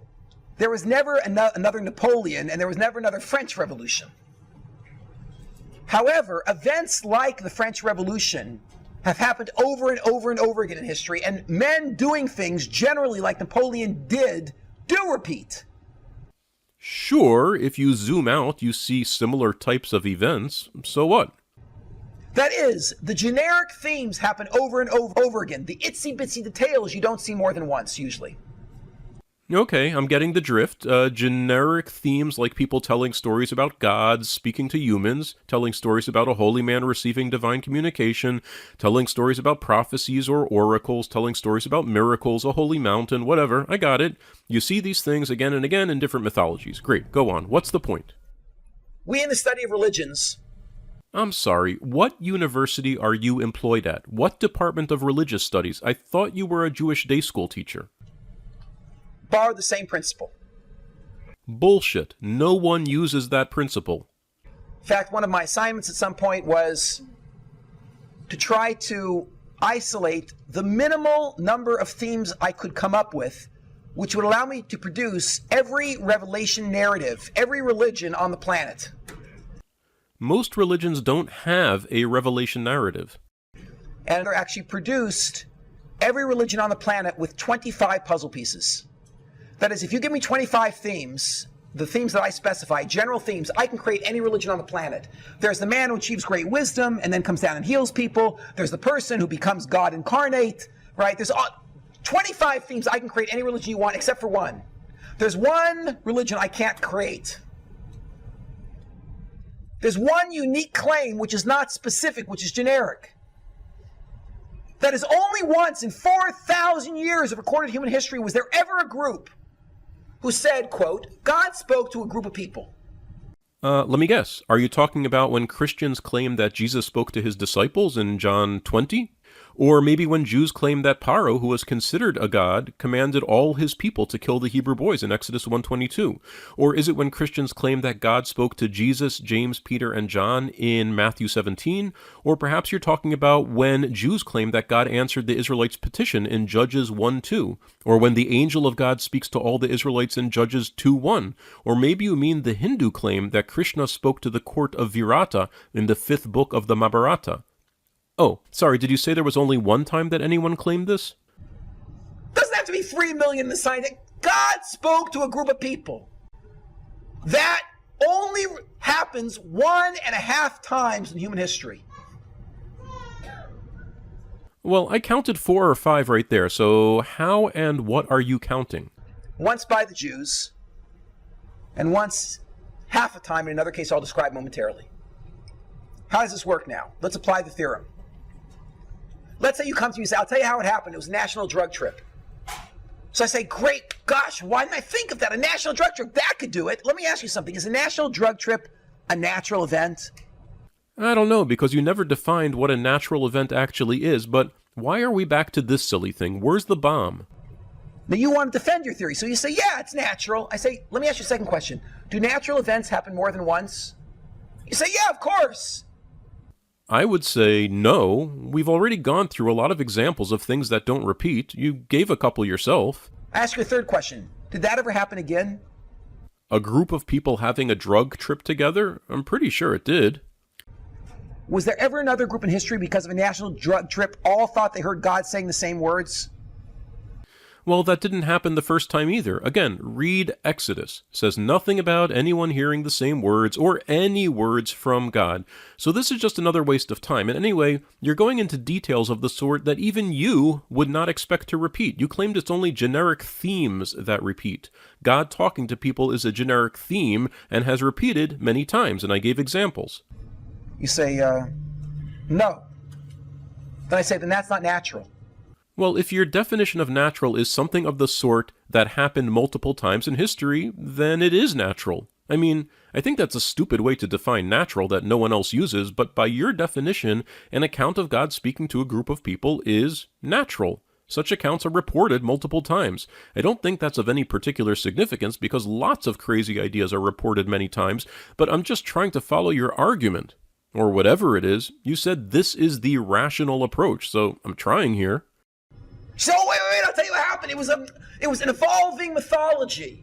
They first said it was one person heard God speak, then 10 people, then 5 generations later it was 100 people, then 50 generations later it was 10,000 people, then it was a whole nation. Yeah, I kind of think you're on the right track there. I mean, if you read the Hebrew scriptures, the impression you get is that originally it may just have been Moses getting the law and making a covenant on behalf of the people. But whatever, yeah, mythology creep. I said, wow, why didn't I think of that? Evolving mythology. Let me ask you something. Is it natural for mythology to evolve that a group of people heard God speak? I don't know. It seems to occur in some mythologies. I assume those mythologies evolved like all mythologies. That's how mythologies develop. You say, yeah, that's natural. I say, oh, yeah, let me ask you something. Do natural things happen more than once? You say, yeah. I say, did that ever happen again? Sure, we went through the examples. In the case of John 20, we don't find that narrative in earlier Gospels, so that's almost certainly an evolving mythology. What are you getting at? No. Then I say, then that's not natural. Well, it's occurred in multiple mythologies. How often do you need to see it reported to be considered natural? Gods talking to humans is actually far more natural than silent, distant gods. In paganism, people believe that gods are speaking to them pretty regularly. There's no need for a revelation narrative. Gods walk, speak, eat, fornicate, generally make mischief. I mean, God talking to people in mythology is just not that unusual. What people often find unusual about Judaism, or at least about Deuteronomy, is the belief in a single invisible God who has no form. Monotheism. That's supposed by many to be the unique component of Judaism. But even if that is unique, you wouldn't say it's unnatural. You would just call it a religious innovation. So this whole natural-unnatural dichotomy just seems like diversion on top of bullshit. You say, okay, I'll tell you how it happened. It happened this way. And you come up with any theory you would ever hear ever in your life. Anything you'll ever think of when you leave here, any challenge anyone ever throws at you. And think of Kelemen saying, can I ask you a question? This theory you just came up with, is that natural? Person says, yeah, that's natural. You say, question number 2, do natural things happen more than once? Sure. Did that ever happen again? No. Well, then it's not natural. Yeah, so let's try your algorithm. Imagine there was an existing mythology about God speaking to Moses at Sinai. Later on, someone added the idea that everyone else heard it too. Number 1, is that natural? Sure, sounds natural. Number 2, do natural events happen more than once? Well, no, in my opinion, they don't have to. But since Kelemen wants us to say yes to this, let's say yes. Number 3, did that ever happen again? Sure. Additions and modifications are made to mythologies all the time. Midrash adds facts about Moses' life explaining his speech impediment, a whole story about Mount Sinai hovering over the Israelites' heads, and 1,000 of other interpolations. Gospel of Luke adds an explanation of how Jesus came to be born in Bethlehem. Deuteronomy substantially revises the events of Exodus and Numbers. So yes, alteration and adjustment of mythology has happened many times, and therefore, according to Kelemen, it's completely natural. So I mean, the algorithm is rubbish to begin with, but it doesn't even get you what you want. When do we get to the bomb? And any theory anybody ever comes up with will fall apart as you apply this analysis. I didn't see anything falling apart, did you? Now there's a potential counter-argument which I'll just go over very quickly. Someone could say like this, it's a natural event. but extremely unlikely. So unlikely that it's only happened once so far in 4,000 years. Well, again, if you're talking about gods speaking to people, that's been reported many, many times. If you're specifically talking about God speaking to the Israelites at Sinai, that's too specific to expect it to repeat again exactly. And also, it didn't happen according to Exodus. But it could happen again any second. And it is natural, just so outrageously unlikely that it hasn't happened yet, since that one time. And it didn't happen that one time either. But oddly, it did happen in Judges 1:1. So just to borrow from statistical theory for a minute. Why do I sense that there is a load of bullshit about to come down the pipe? I just have that feeling. We can say this in layman's terms or in mathematical terms. If the odds of an event taking place naturally are 1 in a million, what are the odds the event did not take place naturally? That is, what is the odds the event is somehow rigged? 999,999 out of a million. What are the odds of me taking a couple of dice, throwing the dice onto the table, and I tell you, I'm the luckiest guy in the world, watch this, I throw the dice onto the table and boom, double sixes pop up. What are the odds that would happen? 1 in 36. 1 in 36 that I'll get double sixes. Now, let's say I tell you, oh, that's nothing. You want to see really lucky? I take the dice, pull them back again, boom, throw them again, and they come out double sixes the second time. What are the odds of getting double sixes twice in a row? So the odds are 1 in 1,296. Now, if I threw double sixes twice in a row, how many people in this room would believe, in fact, I'm the luckiest guy in the world? Okay, a couple of people. Now, I then throw the dice a third time and say, oh, that's nothing, watch this, right? I toss them again, boom, both. Double sixes 3 times in a row. The odds of getting double sixes 3 times in a row are 1 in 46,656. Are you trying to frighten your audience with large numbers? How does this relate to anything you're talking about? Mythology creep is not unlikely, and all the evidence from the Bible is that Sinai is a late addition that crept in. So what is all this about dice supposed to be? Is this so people will go home and say, whoa, Kelemen proved the Torah is true with math. He's so amazing. There is now a 1 in 46,656 chance these dice are not loaded. And there is a 46,655 out of 46,656 chance that these dice are loaded. How many people in the room believe I'm the luckiest guy in the world? I throw the dice a 4th time, and I get double sixes, and I tell you I'm really incredibly lucky. The odds of that happening are 1 in 1,679,616. At this point, how many people believe that I'm just incredibly lucky? Raise your hand. Oh, good. A few guys still. Fine. Okay, now, I throw the dice another 100 times in a row, getting double sixes. At this point, the guy behind the craps table has called the police.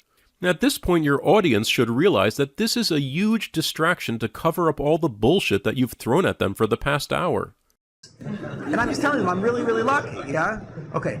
When I'm up to 175 double sixes in a row, so the police are putting on the handcuffs and they're dragging me out of the room, and I keep saying, guys, what's the problem? There is a 1 in 14,560,000,000 chance that I could have just gotten lucky. Why are you doing this to me?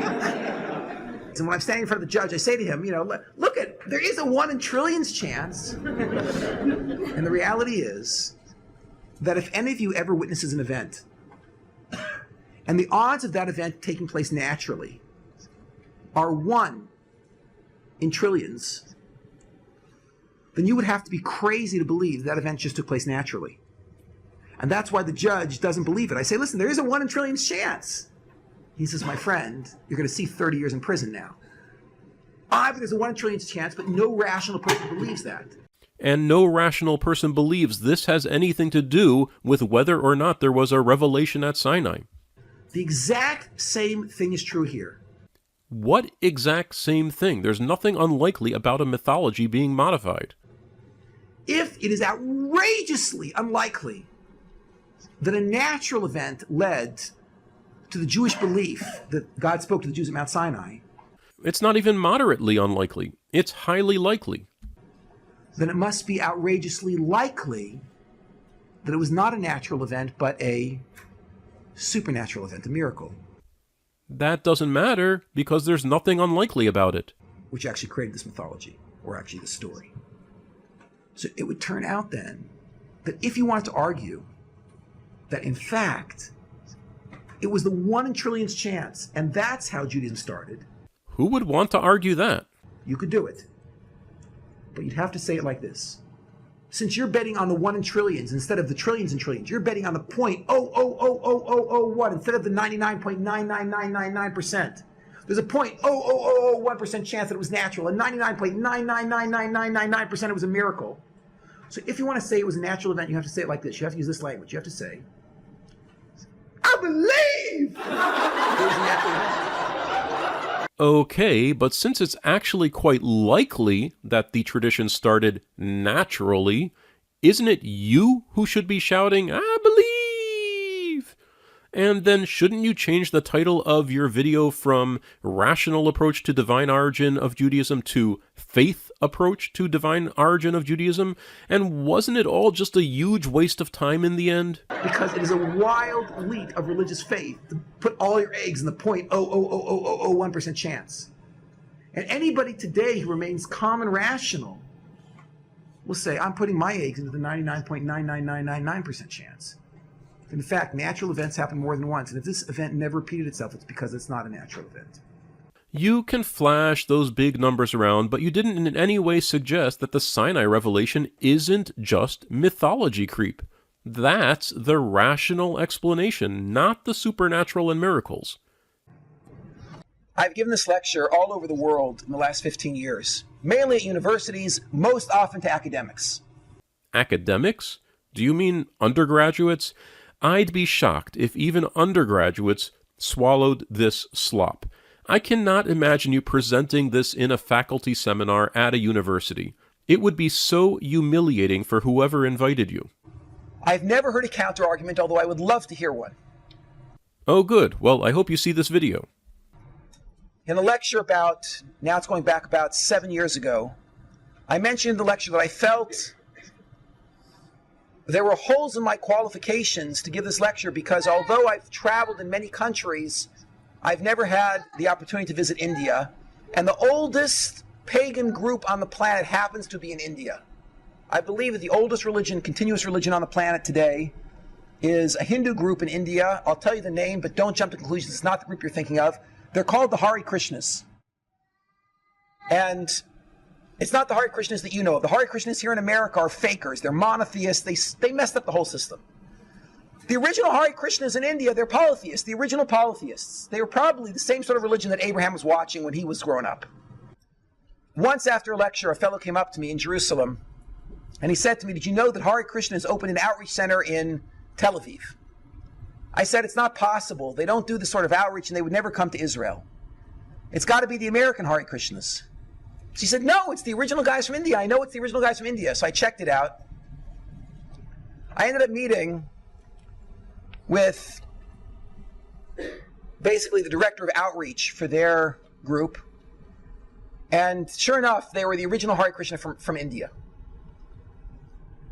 And the guy's name, I can't tell you his name for reasons you'll understand in a minute, but the guy's name sounded like Shrewdlou Goldberg. So, no, he was not a Baal Tshuva of sorts, yes? He was actually a from birth Hare Krishna. His parents grew up in New York. Like any intelligent person looking for spirituality in New York, they went to India. They there discovered Hare Krishna, and they became Hare Krishnas, and there they gave birth to Shrewdlou, who grew up a from birth Hare Krishna. When they needed to send a team to do outreach in Israel, they picked Shrewdlou Goldberg to be the man.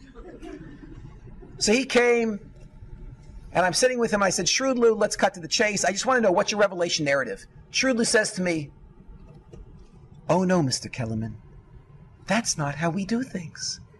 Okay, so I had to adjust a little bit. I said, okay, Shrewdlou, how do we do things? Shrewdlou says to me, here we share. He says, Mr. Kelemen, first you tell me your revelation narrative. It's like, this is unbelievable. Shrewdlou Goldberg wants to hear the Jewish revelation narrative. I just loaded my rifle and fired with both barrels, you know. The poor bizarre guy. For an hour, I told him the entire lecture that I've told you. Didn't mean to come to, drag some Jew back to his heritage, but what can I do? God brought me here, The man is calmly listening to me. He doesn't seem, moved at all by anything that I'm saying. At the end of an hour, I said, so don't you see, Shrewdloo, Judaism is true. Your religion is true. So Shrewdloo looks at me and says, Mr. Kelemen, while it might be true that your religion is true, our religion, Hare Krishna, is also true. I exploded. I said, Shrewdloo, you can't know that yours is true. Ours you can know. Shrewdloo says, no. We can also know that our religion is true. I said, how? He says, we also have a mass revelation. And what bothered me was the man was so sincere. And I said to him, what are you talking about? And he says, haven't you ever read the Bhagavad Gita? And I said, you're darn right I've read the Bhagavad Gita. It's a famous Hindu tract. It's about a battle between two peoples. He says, Mr. Kelemen, at the battle of the Bhagavad Gita, how many people were present? There were 3 million. He says, yes, Mr. Kelemen, and we have an oral tradition that at the battle of the Bhagavad Gita, our chief god, Krishna, descended in the sight of all 3 million people. He spoke to them and all 3 million people dropped dead just like your people at Sinai. Wait, who dropped dead at Sinai? So I turned white. I didn't know what to say. I was trying to picture, how am I going to look in a toga?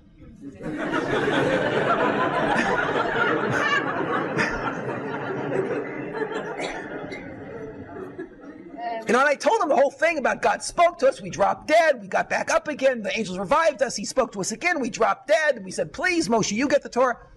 Dropped dead and got back up? What are you talking about, Kelemen? Are you trying to demonstrate mythology creep? Where does the Bible say this? I said to him, let's go over this again. God spoke to them, they all dropped dead, what happened next? He said, well, what do you mean? I said, God spoke to them, they all dropped dead. What happened next? He said, well, they laid there. I said, well, they didn't get back up again? He says, no. So I said, they were all dead? He said, yeah. Well, if you're talking about the Kurukshetra war in the Bhagavad Gita, there were a handful of survivors. But since you don't provide sources for anything, I don't really know what mythology you're talking about. So I said, then how do you know the story? So he says, well, many, many years later, that God came to one guy, told him, and then he told everybody else. Ha ha ha. You mean like there was one guy named Moses who wrote the book that told everyone else what happened? But was that Hare Krishna story even true at all? There's been so much bullshit in this presentation, I don't really trust anything you say at this point. I want to close with a beautiful section from the Torah. I opened up a Chumash on the spot. I had the Chumash there. Sure you did. I read him this passage. This is Dvarim, Deuteronomy 4:32. You might inquire about times long past, going back to the time that God created man on earth, exploring one end of the heavens to the other. This is basically what I did. See if anything as great as this has ever happened, or if the like has ever been heard. Well, like what? What's the Torah's challenge here? What's so amazing? Has any nation ever heard God speaking out of fire as you have? The answer is obviously no, because Moses in this passage is speaking to people who weren't at Sinai. Are you familiar with the setting of Deuteronomy? The generation of the Exodus is already gone. And still survived. The Torah understands that it's very easy to start a cult saying that everyone heard God speak, drop dead, and there's no traces left. Oh, really? It's very easy to start a cult where God speaks, everyone drops dead, and there's no traces left? Oh, well, let's see. God speaks at Sinai. That entire generation drops dead. There are no traces left. Sometime later, Moses or someone writes down the story. I think you just told us it's very easy to start a cult called Judaism. But every single person sitting in this room can trace themselves back to a person who believed with all their heart and soul that God spoke to their ancestors at Mount Sinai, and from there it's straight shot going back 3,300 years. And that is an utter and complete fallacy and deception, as we've already demonstrated. And there is no way that such a lie can be started. It cannot be a lie. It can be a myth, which it certainly is, and no amount of screaming and yelling will change that. It's a myth that was added around the time of the Babylonian exile, which is why there's no trace of it prior to that. It could have been added by inserting a few words into existing mythology, just as you've done already several times during your talk. It's so easy to do, you don't even realize when you're doing it. You don't care about the insertions and interpolations that you're freely making, and your audience doesn't care either. Because if there was some way for that sort of lie to be started, we would find some trace of it in some other religion on the planet. Not necessarily, but we do actually find it all over the place. Gods talk to people in mythology. Single people, groups of animals, groups of deities, whatever you want. I mean, if you want to talk about cults, both Jim Jones and Marshall Applewhite eventually claimed to be God, and we know for absolute fact they spoke to large groups of people. Same for the many Eastern cultures where emperors or religious leaders were and are considered to be gods and spoke to large groups of people. So are there mythologies where gods speak to large groups of people? Yes, it's obvious. Thank you. So can we just put this to rest? Gods talking to groups of people is common in mythology. So if your bomb was that this kind of event is only reported once in history, your bomb is a dud. And anyway, it wouldn't matter. Some things do happen only one time. So what? And all your light problems with your past, future, and present theory are fizzlers also. You gave no reason why the Sinai revelation should not be regarded as a myth, and in fact as a late addition to the Israelite mythology. So in this talk, you have pretended to be an academic scholar presenting a rational approach to Judaism, but really you've just been bullshitting your way through the whole thing, misquoting the Bible, misrepresenting and ridiculing other faiths, and using distractions to disguise the many logical flaws in your argument. I don't think it deserves applause. If I was in your audience, I think I would be incredibly sad to see how much distortion and deceit a prominent rabbi feels entitled to employ in defending Torah Judaism. I mean, I would just come away thinking that modern Orthodox Judaism must be entirely built on distortion and deceit. Wouldn't you?